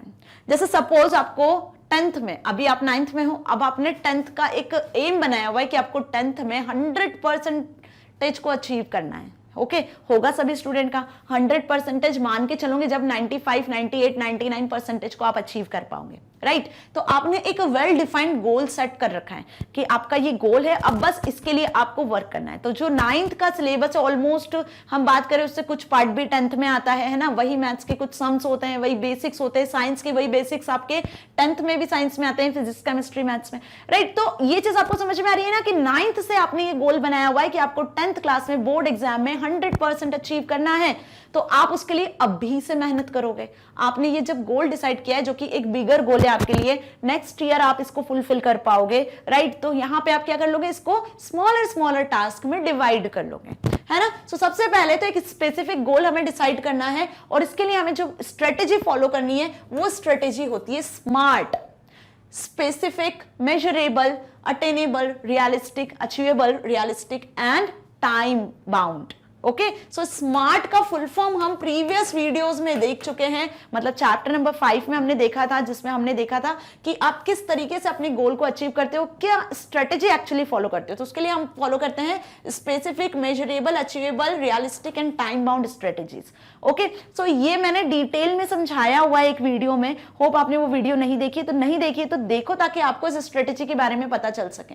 सो use SMART strategy to outline a suitable goal for yourself. तो जो गोल आपने डिसाइड किया है, डिफाइन किया है, उसको अचीव करने के लिए स्मार्ट स्ट्रेटेजी का हमें यूज करना है। Next, organise yourself. यदि एक बार अपने गोल को आपने डिसाइड कर लिया और उसके लिए प्लानिंग कर ली, स्मार्ट स्ट्रेटेजी मतलब उसके लिए आपने पूरा प्रॉपर प्लानिंग कर ली कि किस टाइम में आपको किस टास्क को परफॉर्म करना है। सपोज आपने क्या डिसाइड किया कि आप जो सब्जेक्ट पढ़ रहे हो, Hindi, English, math, science, SST, information technology, जो भी सब्जेक्ट, आपने उनके लिए टाइम डिसाइड कर लिया, इतने इतने टाइम में मैं ये सारे सब्जेक्ट पढ़ने वाला हूं, इन सब्जेक्ट में मैं इन चैप्टर्स को इतने टाइम में कंप्लीट कर लूंगा। ओके, जब इस तरीके का शेड्यूल आपने बना लिया या आपने डेली रूटीन का शेड्यूल बना लिया कि इतने टाइम में मुझे ये काम करना है, इतने टाइम में ये काम करना है, लाइक दिस, आप सब शेड्यूल के अकॉर्डिंग ही काम करते हो। मॉर्निंग आवर्स में आपको स्कूल जाना है, स्कूल से आने के बाद आपका कितना प्लेइंग टाइम होगा, कितना स्टडी टाइम होगा। जब आपने ये सारी चीजें डिसाइड कर लिया, आपने अपना गोल डिसाइड कर लिया, तो इसके बाद आपको इसे कैसे ऑर्गेनाइज करना है वो इंपॉर्टेंट होता है। So apply the organisation skills that you learn in previous chapter. So organisation skills भी हमने प्रीवियस चैप्टर में देखा, इनिशिएटिव स्किल, ऑर्गेनाइजेशन स्किल्स, ठीक है, अकाउंटेबिलिटी, बस वही सारी चीज यहां पर आती है। जैसे कि मैंने आपको बताया था कि सेल्फ मैनेजमेंट वाला जो ये अपना यूनिट है, ये कहीं ना कहीं चैप्टर्स जो है आपके एक दूसरे से लिंक्ड है ना। सो यहां पे ये चीज समझ में आ रही है कि चैप्टर नंबर 5 जो है वो कैसे चैप्टर नंबर 6 से लिंक्ड है। चैप्टर 5 यदि अच्छे से समझा है, जिसमें initiative, organisation skill, accountability skills यदि आपके अंदर आ गए, तो क्या बताया था मैंने कि सेल्फ कॉन्फिडेंस ऑटोमेटिकली आपके अंदर आ जाता है ना। तो ये जो स्किल है, कॉन्फिडेंस वाला जो स्किल है, ऑटोमेटिकली आपके अंदर डेवलप होता है। सो आपको अपने आप को ऑर्गेनाइज करके रखना है। कैसे? स्मॉलर जो आपके गोल हैं, जो बिगर गोल है, उसको स्मॉलर टास्क में डिवाइड कर लो। Define the time limit for each task. हर टास्क को टाइम लिमिट डिसाइड करो। टाइम लिमिट कैसे? ऐसा भी नहीं कि जैसे आपको आज पूरे दिन भर में 20 क्वेश्चंस करना है, ऐसा नहीं, आपको 2 घंटे में पूरे 20 क्वेश्चंस को अटेम्प्ट करना है। तो ये आपने एक टाइम लिमिट को डिसाइड किया है। ओके, तो आप उसी टाइम लिमिट में डेफिनेटली उस टास्क को अचीव करोगे। Now prioritise your task and make a schedule and stick to it.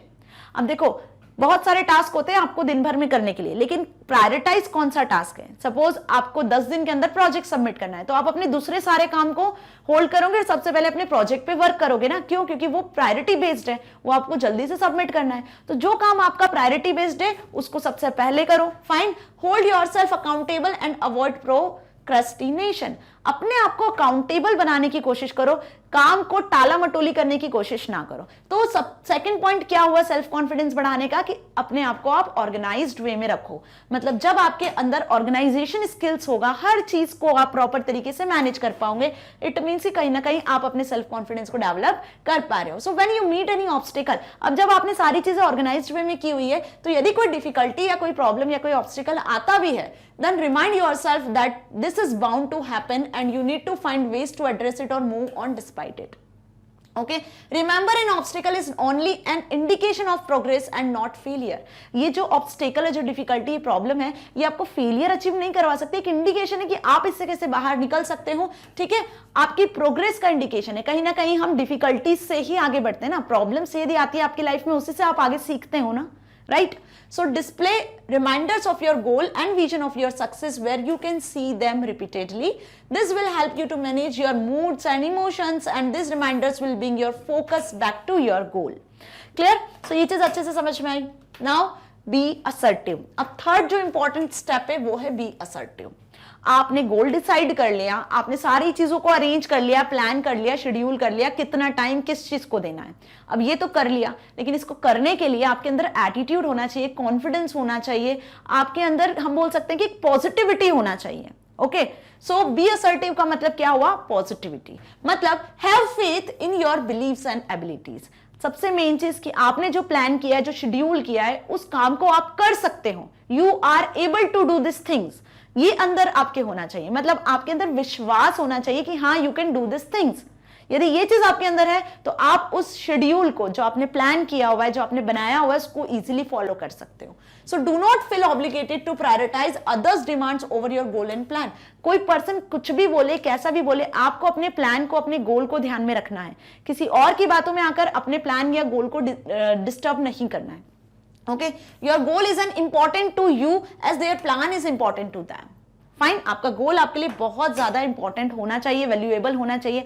अपने गोल को अचीव करने से ज्यादा इंपॉर्टेंट कुछ होना ही नहीं चाहिए, राइट? सो यही चीज बता रहा है बी असर्टिव वाला स्टेप, कि focus on your beliefs and हम बोल सकते हैं एबिलिटी. अपनी एबिलिटी पर, अपनी बिलीव्स पर फोकस करना है आपको, तभी आप अपने गोल को इजी वे में अचीव कर पाओगे. किसी और की बातों में, किसी के भड़कावे में नहीं आना है, पॉजिटिविटी के साथ काम करना है. Okay, experience. Gaining experience requires you to take the first step no matter how hard it may seem and then keep practicing. Experience क्या बताता है कि आप हमेशा प्रैक्टिस करते रहो, राइट? जिस भी चीज की आप प्रैक्टिस करोगे तो पास्ट आपने जो भी किया हुआ है ना एक्शन, उसी से आप सीखोगे, राइट? तो हर चीज का रिपीटेशन ही आपको उस चीज में मास्टर बनाता है ना. So gaining experience requires you to take the first step no matter how hard it may seem and then keep practicing. Each incident of success will take your self confidence a step further. एक एक incidents भी आपकी life में आपके self confidence को further increase करता है ना. ये भी चीज आपको ध्यान रखनी है. सपोज हम एक बात करते हैं इसके एग्जाम्पल की. आपको कोई चैप्टर बहुत टफ लगता है, ठीक है? अब आपने ये सोच लिया कि ये टफ चैप्टर है, आपने पढ़ा ही नहीं. अब आपके टीचर ने आपको मोटिवेट करा, एक बार पढ़कर तो देखो उस चैप्टर को. जब आपने पढ़ा, उसका पहला ही पैराग्राफ पढ़ा, तो आपको काफी हद तक समझ में आया. तो आपने क्या देखा? अरे पहले पैराग्राफ में तो कुछ नहीं, इजी था, चलो आगे बढ़ते हैं, आगे क्या टफ है ये तो देखें. अब आपने पहले पैराग्राफ को जब पढ़ा तो वहां से क्या सीखा? ये सीखा, ये पता चला, ये एक्सपीरियंस हुआ आपका कि ये तो इजी है, आगे बढ़ते हैं. आगे आपने चैप्टर पढ़ा, नेक्स्ट पैराग्राफ, नेक्स्ट 3-4 पूरा पेज पढ़ डाला चैप्टर का, और आपको ये समझ में आया कि अरे इसमें तो कुछ था ही नहीं. लेकिन क्या हुआ यहाँ पर? आपने एक पैराग्राफ से ही एक्सपीरियंस ले लिया कि ये तो इजी है, आगे और पढ़ के देखते हैं, और आगे आपने पूरा चैप्टर पढ़ा, आपको अच्छे से समझ में आया. It means what? कि कहीं ना कहीं आपने अपने डर पर सक्सेस पाया, कि आप सोच रहे थे कि टफ चैप्टर है, ये सोच के आप पढ़ ही नहीं रहे थे. ओके, लेकिन जब बढ़ा तो आपके कॉन्फिडेंस बढ़ा. ओके, और जिस चीज से आपको डर लग रहा था वो भी चली गई. तो आपने पास्ट एक्सपीरियंस से आगे सीखा. सो यहाँ पे एक्सपीरियंस मोस्ट इंपॉर्टेंट है. यदि आप किसी काम को करोगे नहीं तो आपको एक्सपीरियंस कहां से गेन होगा? आपका कॉन्फिडेंस कैसे बढ़ेगा? तो हमेशा हर काम को करके देखो. पहले फेलियर अचीव होगा, सक्सेस अचीव होगा, वो बात की बात है, लेकिन जब तक आप किसी काम को नहीं करोगे तब तक आपके अंदर एक्सपीरियंस नहीं आएगा, आपके अंदर पॉजिटिविटी नहीं आएगी, आपका कॉन्फिडेंस नहीं बढ़ेगा. You will also learn to overcome obstacles. देखो वही बात आ गई कि डिफिकल्टीज से ही हम सीखते हैं, प्रॉब्लम्स को ओवरकम करना ही सॉल्यूशन होता है. And handle failures as you will notice that they are inevitable parts of the process and not the end of the process. ऐसा नहीं है कि यहां पर आकर आपका प्रोसेस एंड हो गया है, कि आपने एक बार कोई काम को किया तो बस वो वहीं खत्म हो गया. नहीं होता है. हर प्रोसेस का, हर चीज का एक एक्सपीरियंस होता है जो आप गेन करते हो, और आगे आपकी लाइफ में वो हेल्पफुल होता है. ठीक है, चाहे कोई भी प्रॉब्लम्स आए, उन प्रॉब्लम से कैसे निकलना है वो हमारा एक्सपीरियंस ही हमें बताता है. Okay, now surround yourself with positive people. उन लोगों के साथ रहो जिनका एटीट्यूड पॉजिटिव हो. अपनी कंपनी ऐसी रखो जिसमें लोग पॉजिटिविटी से भरे हो. मतलब कि ऐसा नहीं है कि आप ऐसे लोगों के साथ रहो जो लो कॉन्फिडेंस रहे, तो कहीं ना कहीं आपका भी कॉन्फिडेंस लो होगा. बल्कि आप ऐसे लोगों के साथ रहो जो मोटिवेटेड हो, जिनकी कंपनी अच्छी हो, जो पॉजिटिविटी के साथ आगे बढ़ते हो, जो अच्छी सोच रखते हो, है ना. आपके पेरेंट्स भी आपको ऐसे ही बोलते हैं ना, क्लास में ऐसे बच्चे के पास बैठना जिसकी सोच अच्छी है, जो क्लास में अच्छा पढ़ता हो, जो टॉपर हो. क्लियर? यही जनरली सोच होती है पेरेंट्स की, ताकि आपका बच्चा भी उनके साथ मोटिवेट होता रहे. क्लियर। लेकिन जो ऐसे पीपल भी होते हैं, ऐसे स्टूडेंट्स भी होते हैं जिनका कॉन्फिडेंस लो होता है, तो क्लास में टीचर उन्हें क्या करती है, ऐसे स्टूडेंट के साथ बैठाती है जिनका हम बोल सकते हैं कि जो टॉपर्स होते हैं, जो क्लास में बहुत अच्छा पढ़ते हैं, ताकि कहीं ना कहीं वो भी उनसे कुछ सीखे।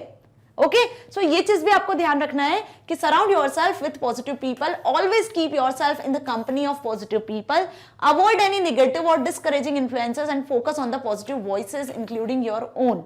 It will uplift your thought process and keep you motivated। अब इससे क्या होगा, इससे आपके जो थॉट्स हैं, है ना, जो आप सोचते हो, आपने सोचने समझने की शक्ति एक तरीके से ज्यादा होगी, आप और हाई लेवल पे सोच सकते हो, ठीक है, आप सक्सेस को अचीव कर सकते हो, फेलियर से कैसे बाहर आना है वो सोच सकते हो, राइट। और कहीं ना कहीं आप मोटिवेटेड होते हो। देखो, सेल्फ कॉन्फिडेंस बढ़ता है तो हम मोटिवेटेड होते हैं, मोटिवेटेड होते हैं तो कहीं ना कहीं हम आगे बढ़ने के लिए सोचते हैं, फोकस करते हैं, कॉन्सेंट्रेट करते हैं फ्यूचर प्लानिंग्स पे, राइट। ये चीज समझ में आई। Next, care for yourself and others. Self confidence बढ़ाने के लिए, बिल्ड करने के लिए ये चीज भी मोस्ट इंपॉर्टेंट है कि आपको खुद की केयर करना आना चाहिए, साथ ही आपके पास में जो आपके साथ रहते हैं लोग, उनकी भी केयर करना आना चाहिए। मतलब यदि आप केयर करते हो, इट मीन्स कि आप एक गुड पर्सन हो। Like staying clean and dressing well is positively related to positive attitude and uplifted mood। यदि आप क्लीन रहते हो, प्रॉपरली ड्रेसअप रहते हो, तो कहीं ना कहीं आपका जो मूड है वो भी पॉजिटिव होता है, आपको कहीं ना कहीं अच्छा फील होता है, बेटर फील होता है, और उसी के साथ में आप सारी चीजों को परफॉर्म करते हो। भाई, जब आप ही अच्छे से नहीं रहोगे तो आप कैसे अच्छा सोच पाओगे। तो अच्छा सोचने के लिए, आगे बढ़ने के लिए आपको रहना भी तो अच्छे से आना चाहिए, right. So a well dressed and well groomed person generally commands more respect from others.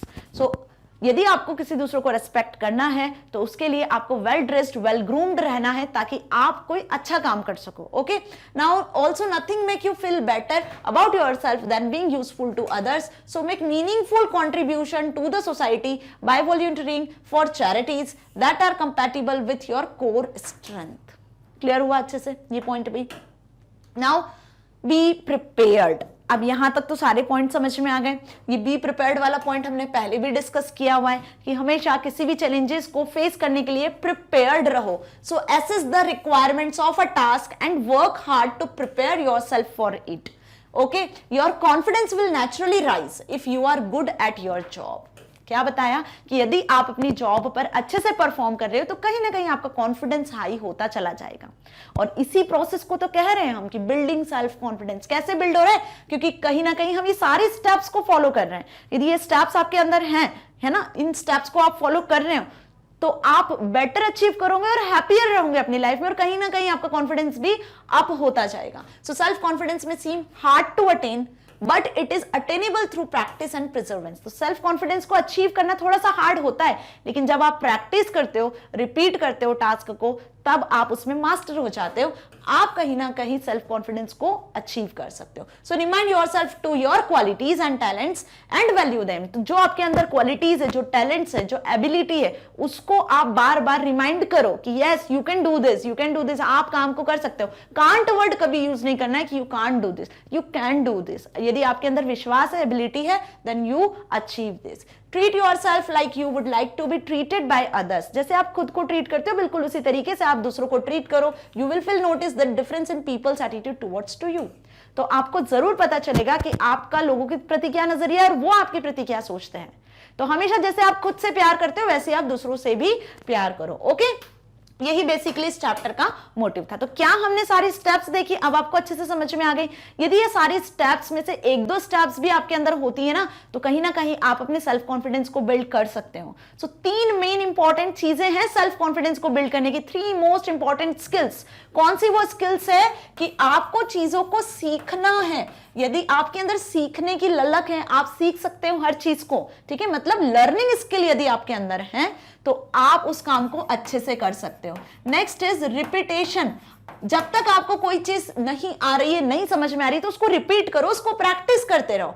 कब तक? जब तक आप उसमें मास्टर ना हो जाओ, मतलब आपके अंदर स्किल्स ना डेवलप हो जाए। ओके तो जैसे ही आपने किसी काम को प्रैक्टिस में लिया, आपने उस काम को करना शुरू किया, तो आप एक ना एक दिन उसमें मास्टर हो जाओगे। और जब आप उसमें मास्टर हो गए, मतलब अब आप उस काम को बहुत अच्छे तरीके से बेहतर वे में कर सकते हो, तो आपके अंदर उसके लिए कॉन्फिडेंस बढ़ गया।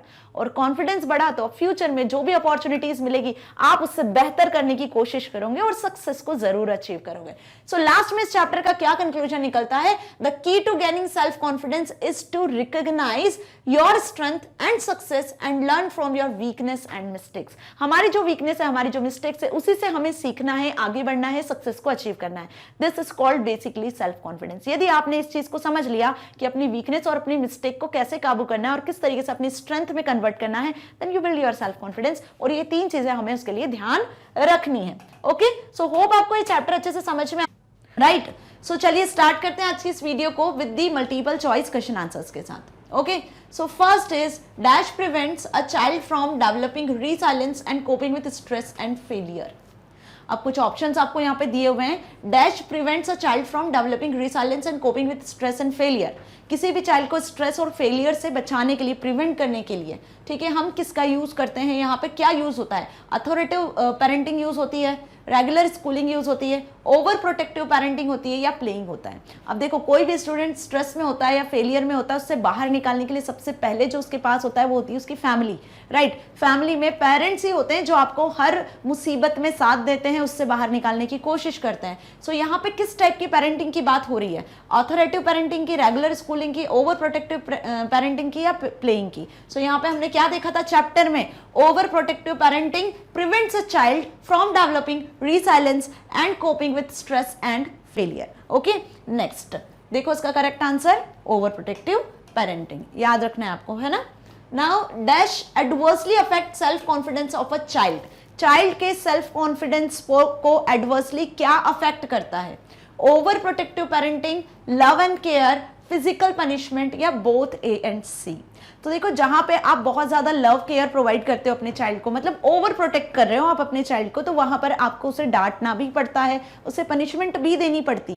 सो the correct answer is both A and C, over protective parenting and physical punishment, है ना। देख ले करेक्ट आंसर क्या है? Yes, both A and C.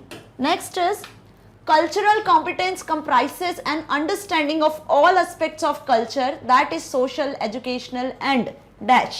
Emotional आएगा, ऑर्गेनाइजेशनल आएगा, इंस्टीट्यूशनल आएगा, या सिचुएशनल आएगा? क्वेश्चन समझ ले पहले। कल्चरल कॉम्पिटेंस कंप्राइसेस, कल्चरल जो कॉम्पिटेंस है वो किससे मिलकर बना है? An understanding of all aspects of culture that is, अब वो कल्चर में क्या क्या आ सकता है आपका? Social, educational and emotional, organisational, institutional, या सिचुएशनल। तो क्या देखा था हमने जब कल्चरल फैक्टर को पढ़ा था? वहां पर ऑर्गेनाइजेशनल की, सोशल, एजुकेशनल और ऑर्गेनाइजेशनल, इन तीनों एस्पेक्ट को कंबाइन किया हुआ है। इन तीनों एस्पेक्ट से कंप्राइजेस कल्चरल कॉम्पिटेंस हमने पढ़ा था, राइट। सो क्या है इसका correct answer?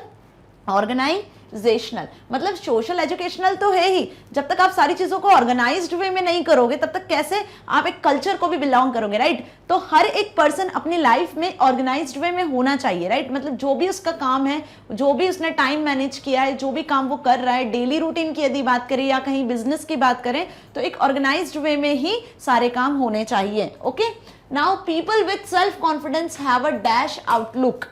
People with self confidence have a dash outlook, वो पर्सन जिनका कॉन्फिडेंस लेवल अच्छा होता है, हाई होता है, जो पॉजिटिव वे में सोचते हैं, सो वो क्या होते हैं? उसका आंसर ही मैंने आपको बता दिया, निगेटिव, एरोगेंट, आउटवर्ड और positive. So people with self confidence have a positive outlook. यदि यहाँ पर ऐसा क्वेश्चन होता people with low confidence have a negative outlook, ये ध्यान रखना है आपको, है ना, क्योंकि हमने एक फीचर पढ़ा था। ओके, कब? जब आपने वेरियस एटीट्यूड्स ऑफ पीपल वाला टॉपिक डिस्कस किया था, तब मैंने बताया था आपको एक पॉइंट कि लो कॉन्फिडेंस पीपल का नेगेटिव आउटलुक होता है और हाई कॉन्फिडेंस पीपल का, जो सेल्फ कॉन्फिडेंट होते हैं, उनका पॉजिटिव आउटलुक होता है। Okay, now people with low confidence are, आ गया देखो same question. Now what is the answer? Unprepared. यहाँ पे नेगेटिव नहीं दिया हुआ है ना, तो स्मार्ट, प्लीसेंट, अनप्रिपेयर्ड, एरोगेंट। क्या हो जाएंगे वो पीपल्स? जो लो कॉन्फिडेंस पीपल होते हैं वो ना स्मार्ट होते हैं, ना प्लीजेंट होते हैं, हम एरोगेंट बोल सकते हैं, but अनप्रिपेयर्ड is the correct answer. Okay, कि वो पीपल जो कि लो कॉन्फिडेंस होते हैं वो किसी भी चीज के लिए पहले से प्रिपेयर्ड ही नहीं होते हैं, वो पहले से अपना टाइम मैनेज ही नहीं कर पाते हैं, प्लानिंग ही नहीं कर पाते हैं, राइट, जस्ट बिकॉज उनको फेलियर का डर रहता है। Now fill in the blanks. तो होप आपको सारे एमसीक्यू समझ में आ गए। अब फिल इन द ब्लैंक्स क्या है? First is trust in one's own judgement and ability is called, trust is in one's own judgement and ability. जब आप किसी की जजमेंट और एबिलिटी पर ट्रस्ट करते हो, मतलब हम खुद की बात करते हैं कि आप जो भी जज कर रहे हो, जो भी डिसीजन ले रहे हो, आपके अंदर क्या एबिलिटीज है, क्या कैपेबिलिटीज हैं, आप जब उसको जज कर पा रहे हो, उसको ट्रस्ट कर पा रहे हो, तो इसे हम क्या कहते हैं? Society, self confidence, over protective threats या कल्चर। सो ऑब्वियस हम उसे क्या कहते हैं? उसे हम कहते हैं सेल्फ कॉन्फिडेंस। सेल्फ कॉन्फिडेंस की बेसिक डेफिनेशन ही यही हुई ना कि आपके अंदर विश्वास है, किसी भी काम को करने का, आप सही डिसीजन ले रहे हो, इसका विश्वास है। Okay, next, are family, neighbourhood, friends, relatives, school constitute are. जो आपकी फैमिली है, नेबरहुड है, फ्रेंड्स है, रिलेटिव्स है, स्कूल है, आप हर दिन जहां पे मिल रहे हो, जहां रहते हैं, उसे हम क्या कहते हैं? ऑब्वियस उसे हम कहते हैं सोसाइटी। क्या कहते हैं उसे हम? Society. Now dash parenting shields a child from facing any pain and struggle. जब अपने चाइल्ड को पेन होता है या कोई स्ट्रगल में होता है या वो स्ट्रेस में होता है, तो उससे उसको शील्ड कौन करता है? उस टाइप की पेरेंटिंग को हम क्या कहते हैं? ओवर प्रोटेक्टिव थ्रेट्स या कल्चर? तो उसे हम कहते हैं ओवर प्रोटेक्टिव पेरेंटिंग, जो अभी हमने फर्स्ट एमसीक्यूज में भी देखा। Okay, the characteristics of a particular society, community और ethnic group reflected in its practices and beliefs are collectively referred to as. वो कैरेक्टरिस्टिक्स सोसाइटी की, कम्युनिटी की, ओके, जो अपने प्रैक्टिसेस, अपने बिलीव्स के साथ में वर्क करती है, ठीक है, उसे हम किस नाम से रिफर करते हैं? मतलब कि हर एक सोसाइटी का, हर एक कम्युनिटी का अपना ट्रेडिशन होता है, जिसे हम बोलते हैं कल्चर। क्या बोलते हैं उसे हम? Culture. Okay, now possible challenges and pitfalls in the pursuit of goal are termed as. So last क्या बचा?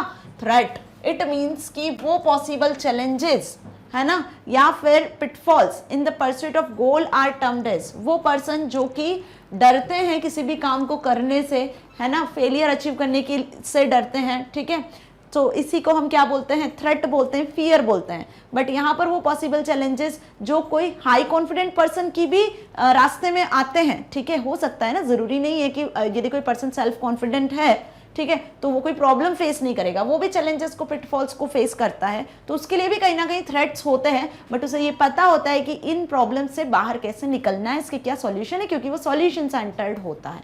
ओके, सो आप स्क्रीनशॉट ले सकते हो, ये सारे फिलअप्स के आंसर्स हो गए। हिंट आपको दी हुई होगी बुक में बिल्कुल इसी तरीके से, ओके, बट एग्जाम में कोई हिंट नहीं आएगी, ये ध्यान रखना है। इजी थे फिलअप्स भी, आपको समझ में आए। Now answer the following questions. अब कुछ क्वेश्चन आंसर्स हैं, एमसीक्यूज देख लिए, फिलअप देख लिया। First is, what are the 3 most prominent factors that contribute to building self confidence are.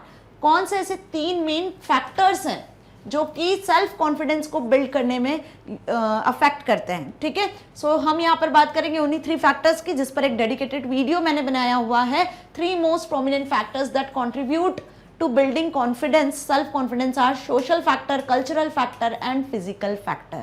Okay, ये ध्यान रख लेना, नाम याद कर लेना इनके। ये ही 3 फैक्टर्स हैं जो कि किसी भी पर्सन के सेल्फ कॉन्फिडेंस को बिल्ड करने में, इंक्रीज करने में और डिक्रीज करने में हेल्प करते हैं। Okay, now next is mention any 3 attitudes of self confident people.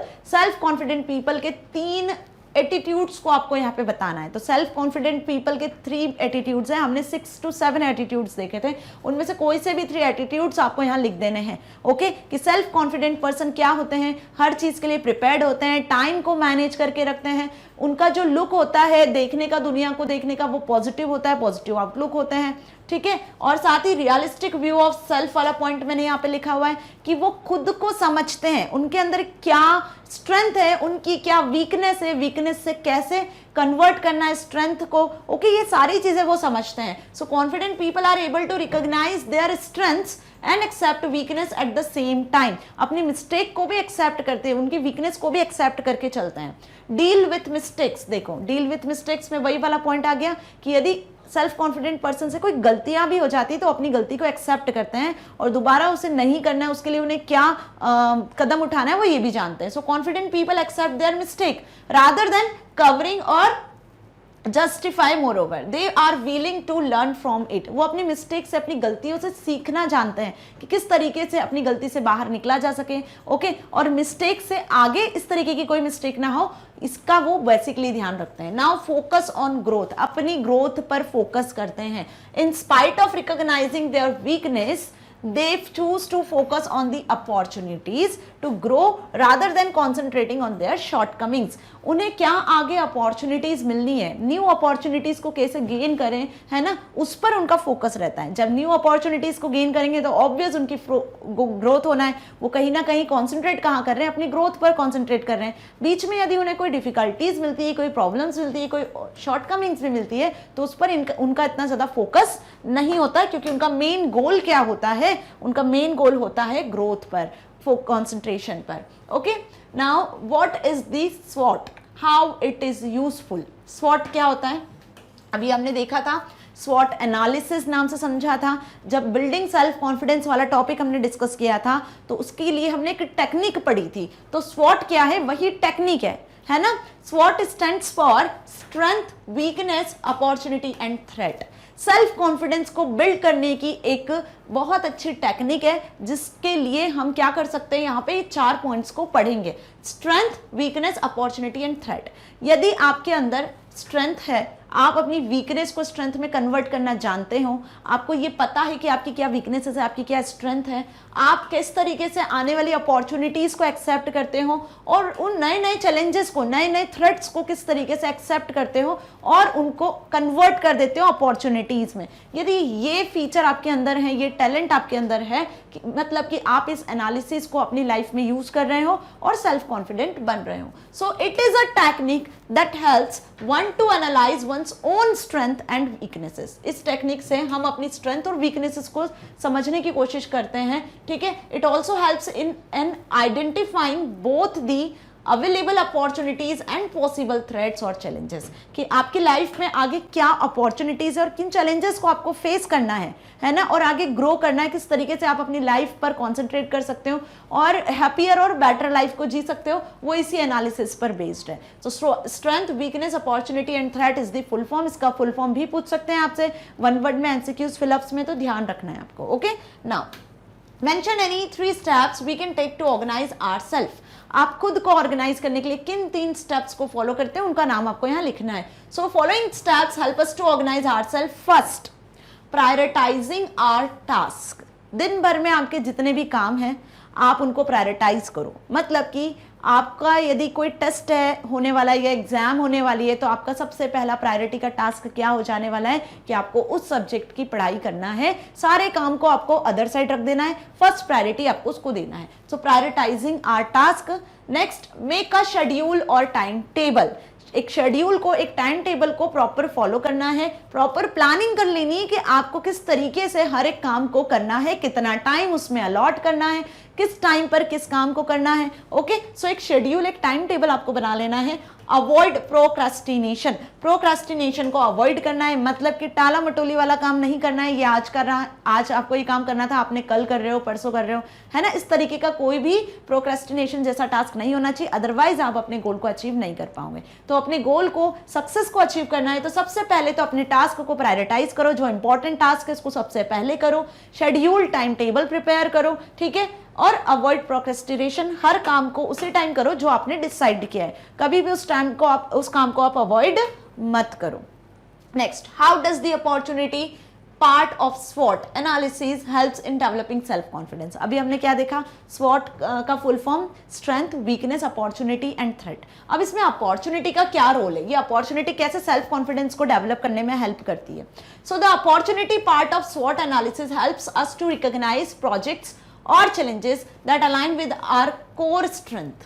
मतलब कि यदि आपको कोई प्रोजेक्ट या कोई चैलेंजेस फेस करने को मिलते हैं, या आपको कोई चैलेंज मिलता है कि आपको ये काम करना है, ठीक है, तो आपको पता होता है कि आपके अंदर की क्या स्ट्रेंथ है, आप क्या उस काम को कर पाओगे. यदि आप एक सेल्फ कॉन्फिडेंट पर्सन होते हो तो आप उस चैलेंज को एक्सेप्ट करते हो और उस काम को करने के लिए कैपेबल होते हो. मतलब यहाँ पर अपॉर्चुनिटीज आपके कॉन्फिडेंस को बढ़ा रही है. Okay, by pursuing the projects that are compatible with our strength and interest we are more likely to succeed and sharpen our skills in the process. So इससे क्या होता है, आपके कहीं ना कहीं स्किल्स भी शार्पन होते हैं और आपका कॉन्फिडेंस लेवल भी बढ़ता है और आप सक्सेस को भी अचीव कर पाते हो. Okay, so opportunities plays a greater role to develop your self confidence, right? Now D part, that is answer the following questions. अभी तक जो आंसर्स हमने देखे वो सॉल्व्ड थे, आपकी बुक में इनके आंसर्स भी थे। नाउ अब हम डिस्कस करने वाले हैं कुछ और क्वेश्चन आंसर्स को जो अनसॉल्व्ड है, जिनके आंसर्स आपकी बुक में नहीं है। Okay, so first question is what is the importance of experience in building self confidence. Self confidence को बिल्ड करने का क्या इंपॉर्टेंस है, आप किस तरीके से सेल्फ कॉन्फिडेंस को बिल्ड कर पा रहे हैं, इसका क्या एक्सपीरियंस है एक्चुअली।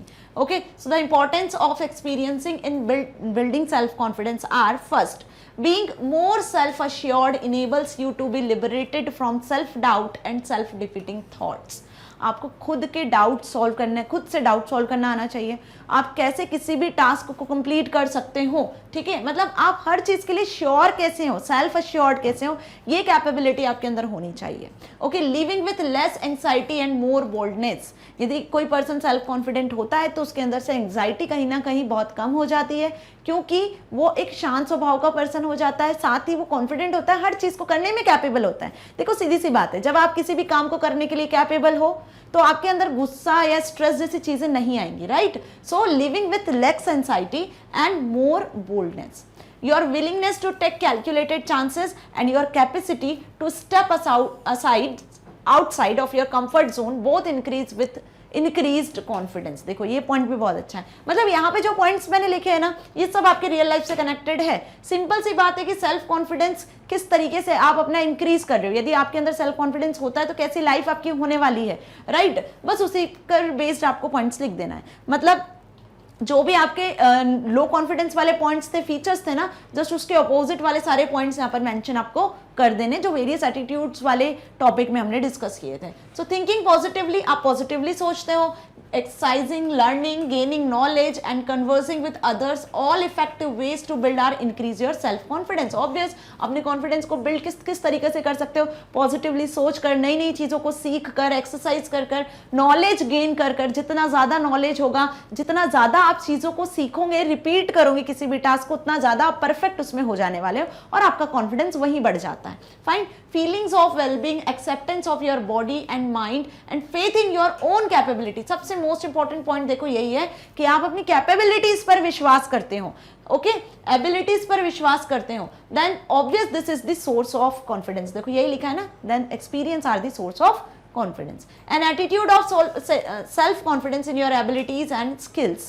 सबसे मेन इंपॉर्टेंट चीज कि आपके अंदर यदि कॉन्फिडेंस है, आप सेल्फ कॉन्फिडेंट पर्सन हो, तो कहीं ना कहीं वो आपकी एबिलिटीज और आपकी स्किल्स शो करती हैं, ठीक है, और वही आपका जो है as a positive attitude show होता है। It implies that you feel in charge of your life and that you accept and trust yourself. Fine, next and last, you have a positive opinion of yourself and are aware of your skills and weaknesses. You can handle criticism, communicate assertively and set reasonable expectations and goals। देखो अब इस answers में मैंने बहुत सारे point लिख दिए हैं, ठीक है। अब इन सारे पॉइंट्स में से आपको कोई भी 4 या 5 पॉइंट याद कर लेने हैं। क्या बताया लास्ट पॉइंट में, ये लास्ट पॉइंट में पूरे वेरियस एटीट्यूड्स ऑफ पीपल जो वाला टॉपिक मैंने एक्सप्लेन किया था, उसमें जो हाई कॉन्फिडेंट या सेल्फ कॉन्फिडेंट वाले पर्सन के जितने भी पॉइंट थे वो सारे पॉइंट यहाँ एक्सप्लेन किए हैं। फिर से बता रही हूँ, है ना, ताकि आपको इस क्वेश्चन के आंसर लिखने में जरा सी भी प्रॉब्लम ना हो।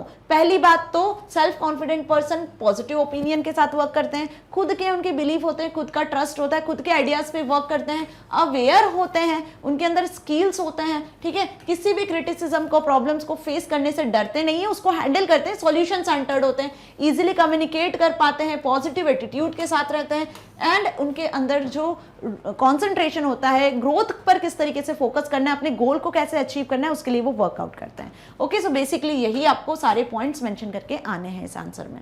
Next, lack of self confidence puts one in a vicious cycle. अब ये पॉइंट हमने पढ़ा था, है ना, उसी सेम टॉपिक में। Lack of self confidence puts one in a vicious cycle. यदि किसी पर्सन में सेल्फ कॉन्फिडेंस नहीं होता है तो कैसे वो एक विशियस साइकिल का, कॉन्फिडेंस साइकिल का हिस्सा बन जाता है, उसमें कमी होती है सेल्फ कॉन्फिडेंस की जब। So comment and support your answer with an example. अब एक एग्जाम्पल के साथ में हमें इसको समझाना है, तो एग्जाम्पल तो आप कोई सा भी ले सकते हो, बहुत सारे एग्जाम्पल्स मैंने आपको एक्सप्लेन किए, आप अपनी रियल लाइफ में लो सेल्फ कॉन्फिडेंस के भी एग्जाम्पल्स बहुत सारे देखते हो। ओके, सो यहाँ पे कोई भी एग्जाम्पल आप एक्सप्लेन कर सकते हो। अब इस आंसर को लिखना कैसे है, lack of self confidence puts one in a vicious cycle. तो सबसे पहले आपको सेल्फ कॉन्फिडेंस के बारे में यहाँ बता देना है कि self confidence is the ability to trust one's capabilities, actions, appearance etcetera. This can be social और personal handling capacity. A person with self-confidence will move forward in life, not looking back for pointless reasons. Trust upon oneself is very important and crucial in one's life, है ना। ये चीज आपको पहले self confidence की बता देना है कि सेल्फ कॉन्फिडेंस हमारी कैपेबिलिटीज होती है, एबिलिटी होती है, खुद पर ट्रस्ट करना, खुद की एबिलिटीज को पहचानना, किस तरीके से किसी भी प्रॉब्लम से बाहर निकला जा सकता है, ये चीजें हमने यहाँ पे लिखी। अब लैक ऑफ सेल्फ कॉन्फिडेंस, अब ये बहुत टफ होता है, देखो कहीं ना कहीं, ठीक है, हम कभी कभी ऐसी प्रॉब्लम्स में फंस जाते हैं कि खुद पर ट्रस्ट कर पाना भी डिफिकल्ट होता है। So lack of self confidence will not allows us to decide in every step of life. Life की हर स्टेप में ये जरूरी नहीं होता है। It feels very low and depression can follow. One will start depending upon others for making minor और major decisions. कभी कभी हम दूसरों पर भी डिपेंड हो जाते हैं जब हमारे अंदर कॉन्फिडेंस की कमी होती है। So the person may fall into news where one can never see the outside world and cannot sustain there too. So such kind of people who are always depending on others are not looked upon positively in the society. और इस तरीके के लोग positively society में नहीं सोच पाते हैं, नहीं रह पाते हैं। Okay, so lack of confidence in a vicious cycle समझ में आया। ओके, सो अब इसका एग्जाम्पल क्या लिख कर आने वाले हो, देखो एग्जाम्पल भी मैंने यहाँ लिखा हुआ है, ऐसे पॉइंट वाइज एग्जाम्पल आपको लिख कर आना है। फाइन, सपोज हम यहाँ पे एक एग्जाम्पल ले लेते हैं। एक पर्सन है जो कि इंटरव्यू अटेंड करता है for the post of trainee. Okay, अब वो इंटरव्यू में सिलेक्ट भी हो जाता है, उसको वर्क भी असाइन कर दिया जाता है। He was always depending on colleagues to complete the task. लेकिन हमेशा वो उसके साथ में जितने कलीग्स रहते हैं उन पर ही डिपेंड रहता है, उनके साथ ही मिलकर अपने टास्क को कंप्लीट करता है जो वर्क उसे असाइन किया जाता है। This came to the notice of his manager. अब उसका मैनेजर उसे हमेशा नोटिस करते रहते हैं कि ये जो पर्टिकुलर इंप्लॉई है अपने कलीग्स के साथ में ही उन पर ही बेस्ड है, उन पर ही डिपेंडेंट है अपने टास्क को कंप्लीट करने के लिए। So he was given time to improve himself. अब उनके मैनेजर ने उसे टाइम दिया है कि तुम अपने आप को इंप्रूव करो। Fine, but what if that person does not learn to work. यदि उसने अपने काम से नहीं सीखा upon himself in achieving things on his own, कि खुद से किस तरीके से उसके काम को करना है बिना किसी की हेल्प के, कॉन्फिडेंस लेवल यदि उसने अपने अंदर नहीं बढ़ाया, then he will lose his job and cannot succeed in any job outside. So believing in ourself, खुद पर विश्वास रखना, that we can do it, सबसे main important line, that we can do it, attitude will enable us to succeed। यही जो attitude है वो आपको सक्सेस की तरफ ले जा सकता है। यदि उसको खुद से विश्वास होता, वो एक दो बार काम करने की कोशिश करता, अपने आप को इंप्रूव करने के लिए ट्राई करता, तो डेफिनेटली वो इस जॉब से हाथ नहीं धोता, राइट। सो किस तरीके से ये बताया हुआ है कि यू कैन डू इट। यदि आपके अंदर ये कैन वाला वर्ड है ना, इट मीन्स कि आपके अंदर कॉन्फिडेंस लेवल है और उसे आप और इंक्रीज कर सकते हो, इंप्रूव कर सकते हो, राइट, और सक्सेस अचीव कर सकते हो। अब ये एग्जाम्पल तो जस्ट मैंने आपको यहाँ पे दिया हुआ है, आप अपने अकॉर्डिंग कोई भी एग्जाम्पल यहाँ पर लेकर आ सकते हो इस क्वेश्चन में। Fine, now question number 3, what role does parental attitude play in building one self confidence. किसी के सेल्फ कॉन्फिडेंस को बढ़ाने में पेरेंटल एटीट्यूड किस तरीके से हेल्प करता है, क्या रोल प्ले करता है। सबसे पहली बात तो पेरेंट्स आपके सबसे पहले क्या होते हैं, टीचर होते हैं। हर चीज आपको वही सिखाते हैं। सो यहाँ पर किस तरीके से आपको बिहेव करना है, क्या आपका बॉडी लैंग्वेज होने वाला है, क्या आपके संस्कार है, बेसिकली वो आपको कौन देता है, पेरेंट्स से देते हैं ना। तो सबसे मेन रोल तो पेरेंट्स ही प्ले करते हैं। So parental guidance and encouragement play an important role in building self confidence of children. Parents need to motivate their children to perform even better, not only in good times but also during failure. Parents ही हमें सिखाते हैं कि अच्छे समय में ही नहीं बल्कि बुरे समय में भी यदि आप कोई फेलियर भी अचीव करते हो तो पेरेंट्स ही हमें मोटिवेट करते हैं कि किस तरीके से आपको आगे बढ़ना है। फाइन, मॉकिंग और abusing them in case of failures leads to distressing consequences। बजाय इसके डीमोटिवेट करने के, अब्यूज करने के, पेरेंट्स ही एक वो मात्र सहारा होते हैं जो आपको हर कंडीशन में मोटिवेट करते हैं, है ना। चाहे आपने कोई फेलियर अचीव किया हो या फिर आपने कोई सक्सेस अचीव की हुई हो, तब आपको मोटिवेट करने का काम जो मोस्ट होता है वो पेरेंट्स का ही होता है। तो यहाँ पे इस आंसर को भी आप अपनी ओन लैंग्वेज में लिख सकते हो, पॉइंट वाइज भी लिख सकते हो, right. Next, draw a contrast between attitudes of people with low and high confidence. देखो अब वही बात आ गई, लो कॉन्फिडेंस पर्सन और हाई कॉन्फिडेंस पर्सन के बीच में उनका जो एटीट्यूड होता है के बीच में आपको डिफरेंस लिखना है। ओके तो डिफरेंस लिखना है तो आप इसे कॉलम वाइज भी लिख सकते हो इस आंसर को, या डायरेक्टली आप पॉइंट वाइज ऐसे भी आंसर लिख सकते हो। So people with low confidence, अभी आप बहुत अच्छे से लिख सकते हो इस आंसर को, क्योंकि पूरा चैप्टर, पूरे क्वेश्चन आंसर्स में हमने यही सारी चीजें पढ़ी हैं। So they are anxious about possibility of failure. Okay कौन? जो पर्सन लो कॉन्फिडेंस होते हैं, फेलियर अचीव करने की वजह से उनके अंदर स्ट्रेस आता है, एंजाइटी आती है। दे डू नॉट फील मोटिवेटेड, कभी भी वो मोटिवेटेड फील नहीं करते हैं। ओके जिसकी वजह से वो इंप्रूव नहीं कर पाते हैं खुद को। Such people make excuses and try to evade confronting people, और हमेशा वो हर चीज के लिए एक्सक्यूजेस देते रहते हैं। ओके किसी भी काम को वो सक्सेसफुली नहीं कर पाते हैं। They are called low confidence people. But the people with high confidence have positive view to the world, उनका एटीट्यूड हमेशा पॉजिटिव होता है, दुनिया को वो हमेशा सही नजरिए से देखते हैं, हर एक प्रॉब्लम को किस तरीके से बाहर निकलना है, फेस करना है वो जानते हैं। They are able to recognise their strength, basically वो अपनी स्ट्रेंथ को पहचानते हैं और वीकनेस को स्ट्रेंथ में कन्वर्ट करने की कोशिश करते हैं। They are confident people rely on their own ideas, दूसरों के ओपिनियंस पे बिलीव नहीं करते हैं, खुद के आइडियाज पे, खुद के बिलीव्स पे ट्रस्ट करते हैं। ओके सो हम इन्हें क्या कहते हैं? High confidence persons. Okay so यहां पर फिनिश हुआ आपका चैप्टर, और इस चैप्टर के असेसमेंट को हमने अच्छी तरीके से खत्म कर लिया है। अब ये आपको अच्छे से समझ में आ गया होगा कि इस चैप्टर पर बेस्ड क्वेश्चन आंसर्स किस तरीके से आने हैं और क्या आ सकते हैं। राइट ये आइडिया आपको इस पर्टिकुलर असेसमेंट टाइम से लग गया होगा। सो यदि वीडियो अच्छी लगी है तो आप इसे यूट्यूब के साथ साथ magnetbrains.com वेबसाइट से भी एक्सेस कर सकते हो। magnetbrains.com गूगल पे लिखना है, इस तरीके का होम पेज शो होगा, यहाँ पे सिलेक्ट कर लेना क्लास 9। जैसे ही क्लास 9 सिलेक्ट करोगे तो आपको क्या शो हो जाने वाले हैं? सारे सब्जेक्ट शो हो जाने हैं, जिसमें आपको अपना subject class 9th information technology select कर लेना है। Now click on watch now. Watch now पे क्लिक करोगे तो आ जाओगे अपनी सब्जेक्ट्स की लिस्ट पर, जहां पे आपको सारे चैप्टर्स मिल जाने हैं। हमने यूनिट नंबर 1 यूनिट नंबर 2 पूरी तरीके से कंप्लीट कर लिया है। उन दोनों यूनिट्स के सारे video lectures, assessment time, NCERT question solutions, one shot, सभी चीजें अवेलेबल है। जिस भी किसी वीडियो में डाउट है वॉच नाउ पे क्लिक करोगे, इस तरीके से वीडियो प्ले होगा, आपके सारे डाउट्स क्लियर हो जाने। फिर भी डाउट है तो कमेंट सेक्शन में लिख सकते हो। मैग्नेट ब्रेन्स आपको किंडरगार्टन से लेकर क्लास 12 तक free of cost education provide कर रहा है, ताकि आप अपने एग्जाम में बहुत अच्छे मार्क्स को स्कोर कर सकते हो, साथ ही साथ अपनी लाइफ में कुछ बहुत अच्छा अचीव कर सकते हो। सो मिलेंगे नेक्स्ट वीडियो में नेक्स्ट यूनिट के साथ। Till then stay here, stay happy. Thank you so much.